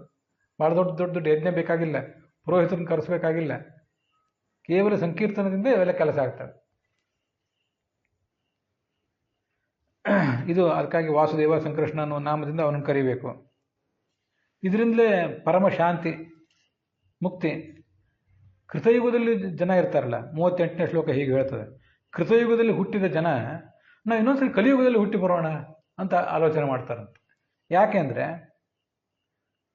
ಕೃತಯುಗದಲ್ಲಿ ಆರಾಧನೆಗೆ ಬೇಕಾಷ್ಟು ಅನುಕೂಲ ಇರ್ತದೆ, ಏಕಾಗ್ರತೆ ಇರ್ತದೆ, ತಾಪತ್ರಯಗಳು ಕಡಿಮೆ ಇರ್ತವೆ. ಅಂಥ ಸಂದರ್ಭದಲ್ಲಿ ಆರಾಧನೆ ಮಾಡೋದೇನು ದೊಡ್ಡ ಕಷ್ಟ ಅಲ್ಲ. ಆದ್ದರಿಂದ ನಿಮ್ಗೆ ಅನುಕೂಲ ಇದ್ದಾಗ ಆರಾಧನೆ ಮಾಡಿ ಫಲ ಪಡ್ಕೊಳ್ಳೋದಿನ ದೊಡ್ಡ ಕೆಲಸ ಅಲ್ಲ. ಅದಕ್ಕಾಗಿ ಭಗವಂತ ಅಲ್ಲಿ ಫಲ ಕೊಡ್ತಾನೆ. ಅನುಕೂಲ ಇದೆ ಮಾಡಿದಿರಿ ಏನು ದೊಡ್ಡದು ಅಂತ. ಅನುಕೂಲ ಇಲ್ಲದೇ ಇದ್ದಾಗ ಮಾಡ್ತಿರಲ್ಲ, ಕಷ್ಟ ಇದ್ದಾಗ ಮಾಡ್ತಿರಲ್ಲ, ಅದಕ್ಕೆ ಫಲ ಹೆಚ್ಚು ಅಂತ ಕಲಿಯುಗದಲ್ಲಿ ಫಲ ಹೆಚ್ಚು ಕೊಡ್ತಾನೆ. ಮಾಡಬೇಕು ಅಂತ ಮನಸ್ಸು ಬರೋಲ್ಲ, ಕೇಳಬೇಕು ಅಂತ ಮನಸ್ಸು ಬರೋದಿಲ್ಲ. ಯೌವನದ ಉನ್ಮಾದ, ಸಂಪತ್ತಿನ ಉನ್ಮಾದ, ವಿದ್ಯಾಮದೋ ಧನಮದ ತಥೈವ ಅಭಿಜನೋಮದ, ದೊಡ್ಡ ಕುಲದಲ್ಲಿ ಹುಟ್ಟಿಬಿಟ್ಟಿದ್ದೀನಿ ಅಂತ ಭ್ರಾಂತಿ, ಏನೇನೋ ಮನಸ್ಸೇ ಹೋಗೋದಿಲ್ಲ ಆ ಕಡೆ. ಯೌವನ ಅಂತೂ ಮೊದಲು ಬಾಲ್ಯ ಒಂಥರ ಜ್ಞಾನವೇ ಇರೋದಿಲ್ಲ. ಯೌವನದಲ್ಲಿ ಒಂದಿಷ್ಟು ಜ್ಞಾನ ಬಂದಿರ್ತದೆ, ಅದರ ಮದ. ಮುಂದೆ ಮಧ್ಯ ವಯಸ್ಸಿನಲ್ಲಿ ಒಂದಿಷ್ಟು ಸಾಧ್ಯ ಆಗ್ತದೆ. ಮುಪ್ಪು ಬಂದಾಗ ಅದೂ ಸಾಧ್ಯ ಆಗೋದಿಲ್ಲ, ಮತ್ತೆಲ್ಲ ಮರೆತು ಹೋಗಿಬಿಡ್ತಾನೆ. ಏನಂತ ಎಚ್ಚರವೇ ಇರೋದಿಲ್ಲ. ಅಂತಹ ಪರಿಸ್ಥಿತಿ ಮನುಷ್ಯ ತಲುಪ್ತಾನೆ. ಆದ್ದರಿಂದ ಕೃತಯುಗದಲ್ಲಿ ಹುಟ್ಟಿದ ಜನನೂ ಕೂಡ ಇನ್ನೊಂದ್ಸರಿ ನಾವು ಕಲಿಯುಗದಲ್ಲಿ ಹುಟ್ಟಿ ಬರೋಣ ಅಂತ ಆಲೋಚನೆ ಮಾಡ್ತಾರೆ. ಆದ್ದರಿಂದ ಕಲಿಯುಗ ಬಹಳ ಉತ್ತಮವಾದ ಯುಗ. ನೋಡಿ, ಇದು ಕಲಿಯುಗದ ಬಗ್ಗೆ ನಾವೊಂದು ಧೋರಣೆ ನಾವು ಯಾವತ್ತೂ ಮನಸ್ಸಿನಲ್ಲಿ ಇಟ್ಕೊಂಡಿರ್ಬೇಕು. ಕಲಿಯುಗದಲ್ಲಿ ಈಗ ಇನ್ನೂ 5,000 ವರ್ಷ ಆಗಿವೆ ಅಷ್ಟೇ ಪಂಚಾಂಗ ನೋಡಿದರೆ. ವಸ್ತುತಃ ಇನ್ನೂ 31,000 ವರ್ಷ ಕಲಿಯುಗದ ಸಂಧಿಕಾಲ ಇದೆ. ಇದೀಗ ದ್ವಾಪರ ಯುಗದ ಮತ್ತು ಕಲಿಯುಗದ ಸಂಧಿಕಾಲ ಇದೆ. ಈಗ ಒಂದಿಷ್ಟು ಸಂಧಿಕಾಲ, ಮುಂದೊಂದಿಷ್ಟು ಸಂಧಿಕಾಲ ಇರ್ತದೆ. ಕಲಿಯುಗ ಮುಗಿತಾ ಬಂದಂತೆ ಅದೊಂದು ಸಂಧಿಕಾಲ. ಸಂಧಿಕಾಲದಲ್ಲಿ ಯಾವತ್ತು ಹಿಂದಿನ ಗುಣ ಮುಂದಿನ ಗುಣ ಎರಡೂ ಇರ್ತವೆ. ಈಗ ಸಾಯಂಕಾಲ ಸಂಧ್ಯಾ ಅಂತಂದರೆ ಸ್ವಲ್ಪ ಕತ್ಲು ಆಗಿರ್ತದೆ, ಸ್ವಲ್ಪ ಬೆಳಕು ಇರ್ತದೆ. ಬೆಳಗಿನ ಸಂಧ್ಯಾ ಅಂದರೆ ಸ್ವಲ್ಪ ಕತ್ಲೇನೂ ಇರ್ತದೆ, ಬೆಳಕು ಇರ್ತದೆ. ಅದಕ್ಕೆ ಅದನ್ನು ಸಂಧಿಕಾಲ ಅನ್ನೋದು. ಹಿಂದೂ ಮುಂದಿನ ಎರಡೂ ಇರ್ತದೆ. ಈಗ ಒಟ್ಟು 36,000 ವರ್ಷ ಕಲಿಯುಗದ ಸಂಧಿಕಾಲ ಅಂತ. ಅದರಲ್ಲಿ ಇನ್ನೂ 5,000 ವರ್ಷ ಆಗಿದೆ. ಈಗಲೇ ಇಷ್ಟೆಲ್ಲ ಅನಾಹುತ, ಸುಳ್ಳು, ಅನ್ಯಾಯ, ಪಕ್ಷಪಾತ, ಏನೆಲ್ಲ ಇಂಥದ್ರಲ್ಲೇ ಇಷ್ಟೆಲ್ಲ ಆಗಿ ಹೋಗಿದೆ. ಇನ್ನು 36,000 ವರ್ಷ ಆಗಿ ವಾಸ್ತವಿಕ ಕಲಿಯುಗ ಕಾಲಿಟ್ಟರೆ ಏನೇನು ಆಗಿ ಹೋಗ್ಬೋದು ಅಂತ ನೆನೆಸ್ಕೊಂಡ್ರೆ ಭಯ ಅನ್ನಿಸ್ತು. ಆದರೆ ಬಹಳ ಏನು ವಿಚಾರ ಮಾಡೋದು ಬೇಡ. ಕಲಿಯುಗ ಇದೇನು ಮೊದಲನೇ ಸರಿ ಬಂದದ್ದಲ್ಲ, ಈ ಹಿಂದೆನೂ ಕಲಿಯುಗ ಬಂದಿದೆ. ಯುಗಗಳು ನಡೀತಾನೆ ಇರ್ತವೆ. ಕಲಿಯುಗ ಆದ್ಮೇಲೆ ಕೃತ ಬರ್ತದೆ. ಕಲಿಯುಗದ ಕೊನೆಯಲ್ಲಿ ಕಲ್ಕಿ ಬರ್ತಾನೆ, ಎಲ್ಲ ಅಧರ್ಮವನ್ನು ಮೆಟ್ಟಿ ನಿಲ್ತಾನೆ. ಅಧಾರ್ಮಿಕರಾದ ಆಡಳಿತಗಾರರು, ಜನ ಎಲ್ಲರನ್ನೂ ಸದೆ ಬಡಿತಾನೆ. ಕೃತಯುಗ ಬರ್ತದೆ, ಮತ್ತೆ ದ್ವಾಪರ, ಮತ್ತೆ ತ್ರೇತಾ, ಮತ್ತೆ ದ್ವಾಪರ, ಮತ್ತೆ ಕಲಿಯುಗ ಏನು ಇದು ಮೊದಲನೇ ಸರಿ ಬಂದದ್ದಲ್ಲ. ಹಿಂದೆಲ್ಲ ಕಲಿಯುಗಗಳು ಬಂದಿದ್ದು ಏನೇನೋ ತೊಂದರೆ ಆಗಿತ್ತು. ಆವಾಗ ಮತ್ತೆ ಜ್ಞಾನ, ಧರ್ಮ ಇದನ್ನೆಲ್ಲ ಎತ್ತಿ ಹಿಡಿದವನು ಭಗವಂತನೇ. ಈಗಲೂ ಅವನೇ ಎತ್ತಿ ಹಿಡಿತಾನೆ ಅಷ್ಟೇ. ಆದ್ದರಿಂದ ನಾನು ಅಂದ್ಕೊಳ್ಳೋದು ಇದೊಂದು, ಹೀಗೆ ಎಷ್ಟೇ ಕೆಟ್ಟ ಕಾಲ ಬರಲಿ, ಕಲಿಯುಗದ ಪರಮಾವಧಿ ಬಂದು ಹೋಗಲಿ, ಎಲ್ಲೆಲ್ಲೋ ಒಂದು ಕಡೆ ಭಗವಂತ ನಾಮಸ್ಮರಣೆ ನಡೆದಿರ್ತದೆ. ಎಲ್ಲೋ ಒಂದಿಷ್ಟು ಜನ ಭಗವಂತನ ಭಕ್ತರಿರ್ತಾರೆ. ಅವರೆಲ್ಲೋ ದೊಡ್ಡ ಬ್ರಾಹ್ಮಣರಾಗೆ ದೊಡ್ಡ ವೇಷ ಹಾಕ್ಕೊಂಡೇ ಓಡಾಡ್ತಿರ್ತಾರೆ ಅಂತಿಲ್ಲ. ಯಾವುದ್ಯಾವುದೋ ರೂಪದಲ್ಲಿ ಹೆಂಗಸಿರ್ಬೋದು, ಗಂಡಸಿರ್ಬೋದು, ಯಾವುದೋ ಜಾತಿ ಇರ್ಬೋದು, ಮತ್ತೇನೋ ಕುಲ ಕಸುಬಿರ್ಬೋದು, ಭಗವಂತ ನಾಮಸ್ಮರಣೆ ಮಾಡ್ತಿರ್ತಾರೆ. ಇನ್ನೊಬ್ರಿಗೂ ಒಂದಿಷ್ಟು ಏನೋ ಪ್ರೇರಣೆ ಕೊಡ್ತಿರ್ತಾರೆ, ಇದನ್ನು ಮಾಡಿರಿ ಅದನ್ನು ಮಾಡಿರಿ ಅಂತ. ಅದು ಯಾರು ಕೇಳ್ತಾರೋ ಬಿಡ್ತಾರೋ ಅದೆಲ್ಲ ವಿಷಯ ಬೇರೆ. ಅಂತೂ ಕಾಲ ಎಷ್ಟೇ ಕೆಟ್ಟದ್ದು ಆಗಿ ಹೋಗಲಿ, ಏನೇ ಆಗಿ ಹೋಗಲಿ, ಅದ್ರ ಮೊಳಕೆ ಮಾತ್ರ ಎಲ್ಲೂ ಹೋಗೋದಿಲ್ಲ. ಅದು ಮತ್ತೆ ಯಾವ ಒಂದು ಕಾಲದಲ್ಲಿ ಎದ್ದು ನಿಲ್ತದೆ. ಅದಕ್ಕಾಗಿ ಕಲಿಯುಗದಲ್ಲಿ ಈ ಒಂದು ಅವಕಾಶವನ್ನು, ನಾವು ಇದ್ದ ಅವಕಾಶವನ್ನು ನಾವು ಕಳ್ಕೋಬೇಕು. ಸಾರಂಗೈವ ಸಾರಭುಕ್ ಅಂತ ಈ ಪರೀಕ್ಷಿತನ ಬಗ್ಗೆ ಹೇಳ್ತಾರೆ. ಪರೀಕ್ಷಿತ ಕಲಿನ ಸದೆ ಬಡದ್ನಲ್ಲ, ಪೂರ್ಣವಾಗಿ ಅವನು ಕೊಲ್ಲಿಕ್ಕೆ ಹೋಗಲಿಲ್ಲ. ಯಾಕೆಂದರೆ ಕಲಿಯಲ್ಲಿ ಒಂದಿಷ್ಟು ಗುಣ ಇದೆ, ಇರಲಿ, ಅವನಿದ್ರೆ ಈ ಕಲಿಯುಗದಲ್ಲೇ ಒಂದಿಷ್ಟು ಗುಣ ಇದೆ. ಅದೇನೆಂದರೆ ಸಂಕೀರ್ತನದಿಂದ, ನಾಮಸ್ಮರಣದಿಂದ ಎಲ್ಲನೂ ಆಗಿ ಹೋಗ್ತದೆ. ಆದ್ದರಿಂದ ಏನಾದರೂ ಆಗಲಿ ಭಗವಂತ ನಾಮಸ್ಮರಣೆ ಒಂದನ್ನು ಮರೆಯೋದು ಬೇಡ. ಉಳಿದ ಪೂಜೆ ಪುನಸ್ಕಾರ, ಮತ್ತಾವುದೋ ಮಡಿ ಮೈಲಿಗೆ ವಿಧಿ ನಿಷೇಧ, ಇದನ್ನು ತಿನ್ಬೇಡ್ರಿ ಅದನ್ನು ತಿನ್ನಿರಿ, ಹೀಗೆ ಮಾಡಿರಿ, ಅದೇನಾಗದೆ ಹೋದ್ರೂ ಇದೊಂದನ್ನು ಮಾತ್ರ ಮಾಡ್ತಾನೇ ಇರಬೇಕು. ಇದನ್ನು ಶಾಸ್ತ್ರಗಳಲ್ಲಿ ತುಂಬ ಒತ್ತಿ ಹೇಳಿದ್ದಾರೆ. ಆಧಿವ್ಯಾಧಿ ನಿಮಿತ್ತೇನ ವಿಕ್ಷಿಪ್ತ ಮನಸೋಪಿತು ಗುಣಾನಾಂ ಸ್ಮರಣಾಶಕ್ತವು ವಿಷ್ಣುರ್ ಬ್ರಹ್ಮತ್ವಮೇವತ್ತು ಸ್ಮರ್ತವ್ಯಂ. ಭಯಾನಕವಾದ ರೋಗಗಳು, ಆದಿಗಳು, ವ್ಯಾಧಿಗಳು ಈಗಾಗಲೇ ಕಾಲಿಟ್ಟಿವೆ. ಹಿಂದಿನ ಕಾಲದಲ್ಲಿ ದೊಡ್ಡ ದೊಡ್ಡ ಆಯುರ್ವೇದದ ಮುನಿಗಳು ಅವರಿವರಿಗೆಲ್ಲ ಪರಿಚಯವೇ ಇಲ್ಲದೆ ಇರುವ, ಅಲೋಪತಿಯವರಿಗೂ ಪರಿಚಯ ಇಲ್ಲದೆ ಇರುವ ರೋಗಗಳೆಲ್ಲ ಹೊಸ ಹೊಸ ರೋಗಗಳು ಹುಟ್ಕೋತಾ ಇವೆ. ದೈಹಿಕ ರೋಗಗಳು, ಮಾನಸಿಕ ರೋಗಗಳು. ಮನಸ್ಸು ಎಲ್ಲರದು ಪ್ರಕ್ಷುಬ್ಧ ಆಗಿ ಹೋಗ್ತದೆ. ಸಾಂಸಾರಿಕ ಬಂಧನಗಳು ಸರಿಯಿಲ್ಲ. ಎಲ್ಲ ಕಡೆ ಅನಾಚಾರ, ಅತ್ಯಾಚಾರ, ಸ್ತ್ರೀಯರು ಪುರುಷರು ಎಲ್ಲರೂ ಅದೇ ಹಾಳಾಗ್ತಿದ್ದಾರೆ. ಮನಸ್ಸು ವಿಕ್ಷಿಪ್ತ ಆಗಿ ಹೋಗಿದೆ. ಒಂದು ಕಡೆ ಕೂತು ಭಗವಂತನ ನಾಮಸ್ಮರಣೆ ಮಾಡೋಣ, ಕೂಡೋದು ಬೇಡ, ಓಡಾಡ್ಕೊಂಡಾದ್ರೂ ಮಾಡೋಣ, ಅದು ಸಾಧ್ಯ ಆಗ್ತಿಲ್ಲ. ವ್ಯಾಪಗಳು, ಹಿತಾಸಕ್ತಿಗಳು, ಯಾರೋ ನಮಗೆ ತೊಂದರೆ ಕೊಡ್ತಾರೆ, ನಾವು ಇನ್ಯಾರಿಗೂ ತೊಂದರೆ ಕೊಡ್ತೇವೆ, ಇದೆಲ್ಲ ನಡೀತಾನೇ ಇದೆ. ಅದು ಸಾಧ್ಯವೇ ಆಗ್ತಿಲ್ಲ. ಭಗವಂತನನ್ನು ಒಂದು ಬಾರಿ ನೆನೆಬೇಕು ಅಂದ್ರೂ ಸಾಧ್ಯ ಆಗ್ತಿಲ್ಲ. ಇಂಥ ಪ್ರಸಂಗದಲ್ಲಿಯೂ ಕೂಡ ಬೇರೆ ಏನು ಇಡೀ ಭಾಗವತ ಆಗಲಿಲ್ವ? ಭಗವಂತನ ನಾಮಸ್ಮರಣೆ ಇಡೀ ಭಾಗವತನ ಮಾಡಬೇಕು ಅಂತ ಓದಬೇಕು ಅಂತ ಹೋದ್ವಿ, ಅದಕ್ಕೆ ಎಷ್ಟು ವಿಘ್ನ. ಆ ಒಂದು 7 ದಿವಸ ಸಪ್ತಾಹ ಮಾಡಬೇಕು ಅಂದ್ರೂ ವಿಘ್ನ, 15 ದಿವಸ ಪ್ರೋಷ್ಠಪದಿ ಮಾಡೋಣ ಅಂದ್ರೆ ಅದಕ್ಕೂ ವಿಘ್ನ, 48 ದಿವಸ ಮಾಡೋಣ ಅಂದ್ರೆ ಅದಕ್ಕೂ ವಿಘ್ನವೇ. ಅದಕ್ಕೆ ತೊಂದರೆಗಳೆಷ್ಟು? ಆ ಎಲ್ಲ ತೊಂದರೆಗಳನ್ನ ಎದುರಿಸಿಯೇ ಮಾಡ್ತಿರ್ತಾನೆ ಮನುಷ್ಯ. ಮತ್ತೊಂದು ಸಲ ಅಂತಂದ್ರೆ ಮಾಡ್ತಾನೆ ಅಂತ ನಿಶ್ಚಿತ ಇಲ್ಲ. ಆದರೆ ಏನೂ ಆಗದೆ ಹೋದ್ರೂ ನಾಮಸ್ಮರಣೆ ಆದರೂ ಮಾಡ್ಬೋದಲ್ಲ. ಪ್ರತಿನಿತ್ಯ ಭಾಗವತ ಮನೆಯಲ್ಲಿ ಪ್ರವಚನ ಆಗದೇ ಇರ್ಬೋದು. ಹಗಲು ರಾತ್ರಿ ಮಾಡು ಅಂದರೆ ಯಾರಿಗೂ ಸಾಧ್ಯ ಆಗ್ತದೆ? ಪ್ರವಚನ ಮಾಡೋರಿಗೂ ಸಾಧ್ಯ ಆಗಲಿಕ್ಕಿಲ್ಲ, ಕೇಳೋರಿಗೂ ಸಾಧ್ಯ ಆಗಲಿಕ್ಕಿಲ್ಲ. ಆದರೆ ಕಲಿಯುಗದಲ್ಲಿ ಒಂದು ನಾಮಸ್ಮರಣೆ ಯಾವತ್ತೂ ಮಾಡಬಹುದು. ಅಚ್ಯುತ ಅನಂತ ಗೋವಿಂದ ಅಂತಿದೆ. ಈ 4 ಪಾದಗಳು, ಧರ್ಮ, ಶೌಚ, ಇಂಥವೆಲ್ಲ ಏನೇನೋ ಇದೆಯಲ್ಲ, ಒಂದು ಧರ್ಮ ಕಲಿಯುಗದಲ್ಲಿ ಒಂದೇ ಪಾದ ಧರ್ಮ ಉಳಿದಿರ್ತದಂತ. ಅದಕ್ಕೂ ಧಕ್ಕೆ ಬಂದಿದೆ, ಇಲ್ಲಂತಲ್ಲ. ಸತ್ಯ ಅಂತ ಅನ್ನೋದನ್ನೊಂದನ್ನು ಯಾವತ್ತೂ ನಾವು ಸತ್ಯಂ ಪರಂ ಧೀಮಹಿ ಅಂತ ಭಾಗವತ ಆರಂಭದಲ್ಲಿ ಸತ್ಯ ಅಂತ ಭಗವಂತನ ವರ್ಣನೆ ಮಾಡಿದ್ರು. ಸತ್ಯವೊಂದು ನಮ್ಮಲ್ಲಿ ಯಾವತ್ತೂ ಉಳಿಯಲಿ. ಎಲ್ಲ ಭಾಗವತವನ್ನು ಹೆಸರೇ ಮರ್ತು ಹೋಗಲಿ, ಮಹಾಭಾರತವನ್ನು ಹೆಸರೇ ಮರ್ತು ಹೋಗಲಿ. ರಾಮಾಯಣ ಅಂದರೆ ಏನು ರೀ ಅದು? ರಾಮಾಯಣ ಯಾವ ಊರಿಂದದು? ಯಾವ ರಾಮ ಯಾವ ಸೀತೆ ಅನ್ನುವಷ್ಟು ಮೈ ಮರುವು ಬಂದು ಹೋಗಲಿ. ಬರ್ತದೆ ಹಾಗೆ ಮುಂದೆ. ನಾನು ಅನೇಕ ಜನರಿಗೆ ಹೇಳಿದ್ದೆ, 2 ಹೊತ್ತು ಅಲ್ಲ 3 ಹೊತ್ತು ತಿಂದು ಉಂಡು ಅಷ್ಟು ಮಾಡಿದರೂ ಶರೀರದ ಆರೋಗ್ಯ ಉಳಿತದ ನಿಶ್ಚಿತ ಇಲ್ಲ. ಅಷ್ಟು ಕಠಿಣ ಪರಿಸ್ಥಿತಿ ಬಂದರೂ, ಹೀನ ಪರಿಸ್ಥಿತಿ ಬಂದರೂ ನಾಮಸ್ಮರಣೆ ಮಾಡುವ ಅವಕಾಶ ಒಂದು ತಪ್ಪದೇ ಇರಲಿ. ಸತ್ಯ ಸತ್ಯ, ಭಗವಂತನೇ ಸತ್ಯ, ನಮ್ಮಲ್ಲಿ ಯಾವತ್ತೂ ಅಸತ್ಯ ಅವನು ಆಡಿಸದೇ ಇರಲಿ ಅಂತ ಆ ನಾಮಸ್ಮರಣೆ ಒಂದು ಅವಕಾಶ ಮಾತ್ರ ಯಾವತ್ತು ತಪ್ಪಿಸ್ಬೇಡ ಅಂತ ಭಗವಂತನ ಕೇಳಲಿಕ್ಕೆ ಸಾಧ್ಯ ಇದೆ. ಶಾಸ್ತ್ರಗಳು ಹಾಗೆ ಹೇಳ್ತವೆ. ಬೇರೆ ಏನಾರು ನೀವು ನೆನೆಯಲಿಕ್ಕೆ ಸಾಧ್ಯ ಆಗಲಿ ಬಿಡಲಿ, ದೇವರು ದೊಡ್ಡವನು, ಬ್ರಹ್ಮ ಅಂದೇನು ದೊಡ್ಡವನು ಅಂತ ಅರ್ಥ, ಬೇರೆ ಏನಲ್ಲ. ಬೃಹತ್ ಅಂದರೆ ದೊಡ್ಡದು ಅಂತ ಅರ್ಥ, ಬ್ರಹ್ಮ ಅಂದ್ರೂ ಅದೇ ಅರ್ಥ. ಭಗವಂತನನ್ನು ಬ್ರಹ್ಮ ಅಂತ ಧ್ಯಾನ ಮಾಡಿರಿ ಸಾಕು. ದೇವರು ದೊಡ್ಡವನು, ದೇವರು ದೊಡ್ಡವನು, ದೇವರು ದೊಡ್ಡವನಿದ್ದಾನೆ, ಎಲ್ಲ ನೋಡ್ಕೋತಾನೆ, ಇಷ್ಟನ್ರಿ. ಸಂಸ್ಕೃತ ಬರಲಿಲ್ವ? ಕನ್ನಡದಲ್ಲಿ ಆದರೂ ಅನ್ರಿ, ಬೇರೆ ಯಾವ ಭಾಷೆಯಲ್ಲಿ ಆದರೂ ಅನ್ರಿ, ದೇವ್ರು ದೊಡ್ಡವನು ಅಂತ ಅನ್ರಿ. ಅದು ಎಲ್ಲ ದೇವ್ರು ದೊಡ್ಡವನು ಅನ್ನೋ ಮಾತು ಪ್ರಾಯ ಈ ಮಾತನ್ನು ಯಾರೂ ವಿರೋಧಿಸಿರೋದಿಲ್ಲ. ಉಳಿದಿಷ್ಟೇನೇ ನಿಮ್ಮ ಗ್ರಂಥ ಯಾವುದು, ನಮ್ಮ ಗ್ರಂಥ ಯಾವುದು, ನಿಮ್ಮ ಆಚಾರ್ಯ ಯಾರು, ನಮ್ಮ ಪ್ರವಾದಿ ಯಾರು, ಭಿನ್ನಾಭಿಪ್ರಾಯ ಬರ್ಬೋದು. ದೇವ್ರು ದೊಡ್ಡವನು ಅಂತ ಒಂದ್ಸರಿ ಕೂತ್ಕೊಂಡು ಒಂದು ಎತ್ತರವಾದ ವೇದಿಕೆಯಲ್ಲಿ ಹೇಳಿದರೆ ಪ್ರಾಯ ಯಾವ ಮತಕ್ಕೂ, ಯಾವ ಪಂಥಕ್ಕೂ, ಯಾವ ಧರ್ಮಕ್ಕೂ, ಯಾವ ಜಾತಿಗೂ ದೇವ್ರು ದೊಡ್ಡವನು ಅಲ್ಲ ಅಂತ ಹೇಳೋರು ಯಾರು ಇರ್ಲಿಕ್ಕಿಲ್ಲ. ನಾಸ್ತಿಕರಾದ್ರೆ ಅದು ವಿಷಯ ಬೇರೆ. ದೇವ್ರನ್ನ ನಂಬದೇ ಇದ್ದವರಾದರೆ ಎಲ್ಲಿ ದೇವ್ರು ಬಿಡ್ರಿ. ಆಸ್ತಿಕರಾದರೆ ಎಲ್ಲ ಪಂಥ ಮತ ಎಲ್ಲ ಅದನ್ನೆಲ್ಲ ಅದರ ವ್ಯತ್ಯಾಸಗಳನ್ನೆಲ್ಲ ಗಾಳಿಗೆ ತೂರಿಯೋ ಒಂದೇ ಒಂದು ಗಟ್ಟಿಯಾಗಿ ಅಂಟ್ಕೋಬಹುದು ಅಂದರೆ ದೇವರು ದೊಡ್ಡವನು ಅನ್ನೋದಕ್ಕೆ ನಾವು ಅಂಟ್ಕೋಬಹುದು. ಅದು ಕಲಿಯುಗದಲ್ಲಿ ಸಾಧ್ಯ ಇದೆ. ಅದಕ್ಕಾಗಿ ಅದನ್ನು ಮರಿಬಾರ್ದು. ಅದೊಂದು ಆಗಿಬಿಟ್ರೆ ಭಗವಂತ ನಮ್ಮನ್ನು ಕಾಪಾಡ್ತಾನೆ ಮುಂದೆ. ಇದು ಹೀಗೆ 36 ಮತ್ತು 38ನೇ ಅಧ್ಯಾಯಗಳಲ್ಲಿ ಈ ವಿಷಯ ಕಂಡು ಬರ್ತದೆ. ಅಂತೂ ಭಗವಂತನನ್ನು ಯಾವ ದೃಷ್ಟಿಯಿಂದಾದರೂ ಆರಾಧನೆ ಮಾಡ್ತಾ ಮುಂದುವರಿತಿರಬೇಕು, ಅದನ್ನು ಮರೆಯುವಂತಿಲ್ಲ. ಇಲ್ಲಿ ಹೀಗೆ ಚಮಸ ಮುನಿಗಳು, ಕರಭಾಜನ ಮುನಿಗಳು ಅಂತ ಹೀಗೆಲ್ಲ ವರ್ಣನೆ ಮಾಡಿದರು. ಇದಾದಮೇಲೆ ಮುಂದೆ ಈ 90ನೇ ಪುಟದ 6ನೇ ಅಧ್ಯಾಯದಲ್ಲಿ ಈ ಕಥೆ ಬರ್ತದೆ. ನಾರದರು ವಸುದೇವನಿಗೆ ಎಲ್ಲ ಥರದ ಉಪದೇಶ ಮಾಡಿದರು. ಇದು 6ನೇ ಅಧ್ಯಾಯದ ಆರಂಭ. ಮುಂದೆ ಹೊರಟೋದು ಏನೇನೋ ಕಥೆಗಳನ್ನ ಹೇಳಿದರು. 9 ದಿನ ಎಲ್ಲ ಮುನಿಗಳು ಉಪದೇಶ ಮಾಡಿದ ಕಥೆ ಅದೆಲ್ಲ ಹೇಳಿದರು. ಮುಂದೆ ನಾರದರು ಹೊರಟೋದ್ಮೇಲೆ ಒಂದು ದಿವಸ ಬ್ರಹ್ಮ ಸನಕಾದಿ ಮುನಿಗಳು ಎಲ್ಲರನ್ನೂ ಕರ್ಕೊಂಡು ಕೃಷ್ಣನ ದರ್ಶನಕ್ಕಾಗಿ ದ್ವಾರಕೆಗೆ ಬಂದರು. ಅಲ್ಲಿ ರುದ್ರದೇವ ಬಂದ ಭೂತಗಣಗಳ ಜೊತೆಗೆ, ಇಂದ್ರ ಬಂದ, ಅಶ್ವಿನಿ ದೇವತೆಗಳಿದ್ದರು, ಬೃಹಸ್ಪತಿ ಇದ್ದ, ಎಲ್ಲರೂ ದ್ವಾರಕೆಗೆ ಬಂದರು.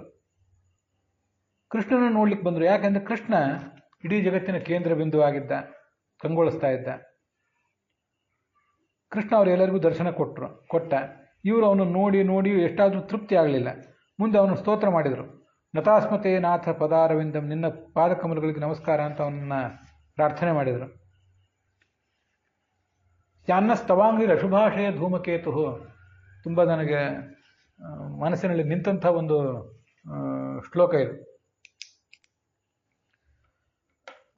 ಕ್ಷೇಮಾಯನೋ ಹೃದಯ ಕ್ಷೇಮಾಯನೋ ಮುನಿಭಿರಾರ್ದ್ರ ಹೃದಯ ಊಹ್ಯಮಾನಃ ಸಾತ್ವಿಕೈ ಸಮವಿಭೂತಿಭಿರಾತ್ಮವಿದ್ಭಿ ವ್ಯೂಹ್ಯಾರ್ಚಿತಃ ಸವನಶಃ ಸಮವಿಕ್ರಮೈಶ್ಚ.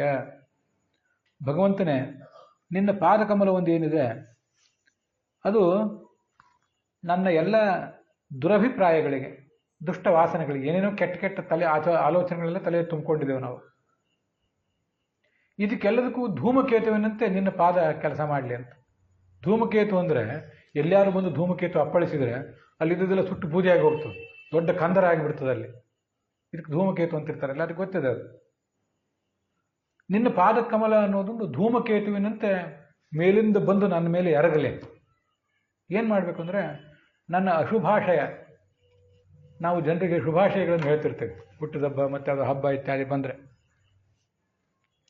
ಅಲ್ಲಿ ಶುಭಾಶಯಗಳನ್ನು ನಾವೇನೋ ಹೇಳ್ತೇವೆ, ಆದರೆ ವಸ್ತುತಃ ಅನೇಕ ಅಶುಭಾಶಯಗಳು, ಕಲ್ಯಾಣಕರ ಅಲ್ಲದೇ ಇರುವಂಥ ಆಲೋಚನೆಗಳು ನಮ್ಮ ಮನಸ್ಸನ್ನು ತುಂಬಿಕೊಂಡಿವೆ, ನಮ್ಮ ಬಗ್ಗೆ ಮತ್ತು ಇನ್ನೊಬ್ಬರ ಬಗ್ಗೆನೂ ಕೂಡ. ಯಾರ್ಯಾರ್ದ್ರ ಬಗ್ಗೆ ಕೆಟ್ಟ ಆಲೋಚನೆಗಳು ನಮ್ಮದು, ಇದನ್ನೆಲ್ಲ ನಮಗೆ ಮೀರ್ಲಿಕ್ಕೆ ಸಾಧ್ಯ ಆಗ್ತಿಲ್ಲ. ಇಷ್ಟರ ಮೇಲೆ ಇನ್ಯಾರ್ಯಾರೋ ಕೆಲವರು ನಮ್ಮ ಬಗ್ಗೆ ಕೆಟ್ಟ ಆಲೋಚನೆಗಳು ತುಂಬಿಕೊಂಡಿದ್ದಾರೆ. ನಿಮಗೆ ಇದನ್ನೆಲ್ಲ ಕೇವಲ ಕನ್ನಡದ ಅನುವಾದ ನೋಡಿದ್ರೆ ಸಾಕಾಗೋದಿಲ್ಲ. ಈ ಶ್ಲೋಕ ಹೇಳಿ ಹೇಳಿ ಹೇಳಿ ಬೇರೆ ಬೇರೆ ಆಯಾಮದಿಂದ ನಾನು ಅರ್ಥ ಮಾಡ್ಕೊಂಡಿದ್ದೇನೆ. ಇನ್ನೊಬ್ಬರ ಬಗ್ಗೆ ನಾವು ಕೆಟ್ಟ ಆಲೋಚನೆ ಮಾಡಿದ್ದೀವಿ, ನಮ್ಮ ಬಗ್ಗೆ ನಾವು ಒಳ್ಳೆ ಆಲೋಚನೆ ಮಾಡಬೇಕು ಅಂತ ಮಾಡಿದ್ದೀವಿ, ಕೆಟ್ಟ ಆಲೋಚನೆಗಳನ್ನೇ ಮಾಡಿದ್ದೀವಿ. ಅಷ್ಟು ಸಂಪಾದನೆ ಮಾಡ್ತೀನಿ, ಹೀಗೆ ಮಾಡ್ತೇನೆ, ಇಷ್ಟು ಸುಖ ಪಡ್ತೇನೆ ಅಂತೆಲ್ಲ ಏನೇನಿದೆ ಒಳ್ಳೆ ಆಲೋಚನೆ ಇದೆಲ್ಲ ಬೇಕು ಅಂತ ತುಂಬಿಕೊಂಡಿದ್ದಾನೆ. ವಸ್ತುತಃ ಕೆಟ್ಟ ಆಲೋಚನೆಗಳಿವೆಲ್ಲ. ಭಗವಂತನ ಬಗ್ಗೆ ಆಲೋಚನೆ ಮಾಡಿದರೆ ಅದು ಶುಭಾಶಯ. ಅದು ಬಿಟ್ಟು ಇನ್ನು ಏನು ಆಲೋಚನೆ ಮಾಡಿದ್ರು ಅದೆಲ್ಲ ಅಶುಭಾಶಯವೇ. ನನ್ನ ಬಗ್ಗೆನೇ ನಾನು ಕೆಟ್ಟ ಆಲೋಚನೆಗಳು. ಇನ್ನೊಬ್ಬರ ಬಗ್ಗೆ ಅವ್ರನ್ನ ಬಿಡಬಾರ್ದು, ಅವ್ರನ್ನ ಸದೆ ಬಡಿಬೇಕು, ನನ್ನ ಪಾಲು ನಾನು ಬಿಡಬಾರ್ದು, ನಂದು ನಾನು ನೋಡ್ಕೋಬೇಕು, ಕಲಿಯುಗದಲ್ಲಿ ಹಿಂಗೆ ಸುಮ್ಮನೆ ಕೂತ್ರು ಉಪಯೋಗ ಇಲ್ಲ, ಅಶುಭಾಶಯಗಳು. ಇನ್ನೊಬ್ಬರು ನಮ್ಮ ಬಗ್ಗೆ ಅಶುಭಾಶಯಗಳನ್ನ ಕಲಿಸ್ತಾರೆ, ಇದೆಲ್ಲ ಬಹಳ ಕಷ್ಟ. ಅಶುಭಾಶಯಗಳನ್ನೇ ತಲೆಯಲ್ಲಿ ತುಂಬ್ತಾರೆ. ಮೊದಲೇ ನಮ್ಮ ಬುದ್ಧಿ ಕೆಟ್ಟದು ಅಂಥದ್ರಲ್ಲಿ ನಾವು ದುರ್ಬುದ್ಧಿಗಳನ್ನು ತುಂಬಿ ಮತ್ತಷ್ಟು ಸಂಪತ್ತಿನ ಬಗ್ಗೆ, ಐಹಿಕ ಅಧಿಕಾರಗಳ ಬಗ್ಗೆ ನಾವು ಹಾತೊರೆಯುವಂತೆ ಮಾಡ್ತಾರೆ. ಇನ್ಯಾರೋ ನಮ್ಮದನ್ನು ಕಿತ್ಕೊಳ್ಬೇಕು ಅಂತ ಪ್ರಯತ್ನ ಪಡ್ತಾರೆ. ಅಲ್ಲೆಲ್ಲೋ ಕೂತು ನಮಗೆ ಅಶುಭಾಶಯಗಳನ್ನೇ ಅವರು ಕಳಿಸ್ತಾ ಇರ್ತಾರೆ, ಅಂಥ ಮೆಸೇಜ್ಗಳನ್ನೇ ಕಳಿಸ್ತಿರ್ತಾರೆ. ಕೆಟ್ಟ ಆಲೋಚನೆಗಳನ್ನು ಅವ್ರು ಮಾಡ್ತಿರ್ತಾರೆ. ಇನ್ನೊಬ್ಬರ ಬಗ್ಗೆ ಕೆಟ್ಟ ಆಲೋಚನೆ ನಾವು ಮಾಡ್ತೀವಿ. ನಮ್ಮ ಬಗ್ಗೆ ಒಳ್ಳೆಯ ಆಲೋಚನೆ ಮಾಡಬೇಕು ಅಂತ ಅನ್ಕೋತೀವಿ, ಒಳ್ಳೆಯ ಆಲೋಚನೆ ಬರೋದೇ ಇಲ್ಲ, ಕೆಟ್ಟ ಆಲೋಚನೆಗಳೇ ಬರ್ತಿರ್ತವೆ. ಇದು ಅಶುಭಾಶಯಗಳು ಅಂದರೆ. ಇದು ಇಷ್ಟು ವ್ಯಾಪಕವಾದ ಅರ್ಥ ಇದೆ ಆ ಮಾತಿಗೆ. ಭಗವಂತನೇ ನಿನ್ನ ಪಾದಕಮಲ ಒಂದು. ಏನಾದ್ರು ನಮಗೆ ಕೆಳಗೆ ಯಾವುದೋ ಹಾವು ಚೇಳು ಇಂಥದ್ದು ಏನೋ ಸಿಕ್ಕರೆ ಕಾಲಿನಿಂದ ಹೊಸಕ್ಕೆ ಹಾಕಿದ್ರೆ ನಾಶ ಮಾಡಿಬಿಡ್ತೇವೆ ನಾವು, ಬಿಡಬಾರ್ದು ಅದನ್ನು ಅಂಥೇಳಿ. ಆ ಥರ ಭಗವಂತ ನಿನ್ನ ಪಾದ ಏನಿದೆ ನನ್ನ ಈ ಮನಸ್ಸಿನ ಮೇಲೆ ಅದು ಬಂದು ಎರಗಿ ಜೋರಾಗಿ ಬಂದು ತುಳಿಲಿ, ತುಳಿದು ಅದನ್ನೆಲ್ಲ ನಾಶ ಮಾಡಲಿ. ಏನು ಬೆನ್ನಿಗೆ ತುಂಬ ನೋವಾಗಿದ್ದರೆ ಪಾದದಿಂದ ಮಸಾಜ್ ಮಾಡಿಸ್ಕೊತಿರ್ತಾರೆ. ಆ ಥರ ನಮ್ಮ ಇಡೀ ದೇಹ ಮನಸ್ಸು ನಮ್ಮ ವ್ಯಕ್ತಿತ್ವದ ಮೇಲೆ ಭಗವಂತನ ಪಾದ ಕಾಳಿಂಗನ ತಲೆ ಮೇಲೆ ನಿಂತು ನರ್ತನ ಮಾಡಿದಂತೆ ಅದೆಲ್ಲ ಒಳಗಿನ ಸಂಕೇತ ಅದು. ಆ ಥರ ನರ್ತನ ಮಾಡಿ ಮಾಡಿ ನಮ್ಮನ್ನು ಸದೆ ಬಡೀಲಿ. ಆಗ ಒಂದು ಹದಕ್ಕೆ ಬರ್ತದೆ ಈ ವ್ಯಕ್ತಿತ್ವ. ಇಲ್ಲದೆ ಹೋದರೆ ತಿಂದು ಕೊಬ್ಬಿ ಭೋಗವನ್ನು ಅನುಭವಿಸಿ ಕೊಬ್ಬಿ ಇದು ಹತೋಟಿಗೆ ಸಿಗೋದಿಲ್ಲ.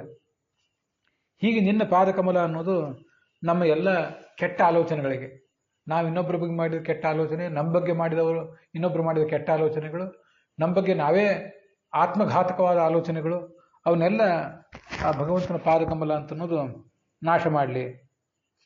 ಇದೊಂದು ಅದ್ಭುತವಾದ ಶ್ಲೋಕ. ಹೀಗೆಲ್ಲ ಅವರು ಪ್ರಾರ್ಥನೆ ಮಾಡಿದರು. ಮುಂದೆ ಬ್ರಹ್ಮ ಹೇಳಿದ್ನಂತೆ ಆ 21ನೇ ಶ್ಲೋಕದಲ್ಲಿ, ಭೂಮೇರ್ ಭಾರಾವತಾರಾಯ. ಹಿಂದೆ ನಾವೇನೇನು ಪ್ರಾರ್ಥನೆ ಮಾಡಿದ್ವಿ, ಭೂಭಾರ ಹರಣಕ್ಕಾಗಿ ಬಾ ಅಂತೇಳಿ. ಈಗ ಅದು ಮುಗಿದಿದೆ, ಅದರಂತೆ ಎಲ್ಲ ಕೆಲಸ ನೀನು ಮಾಡಿಕೊಟ್ಟಿದ್ದಿ, ನಿನ್ನ ಕೀರ್ತಿ ಎಲ್ಲ ಕಡೆ ಹರಡಿದೆ. ಯದುವಂಶದಲ್ಲಿ ಹುಟ್ಟಿ ಏನೇನೋ ಲೀಲೆಗಳನ್ನು ತೋರಿಸಿದೆ.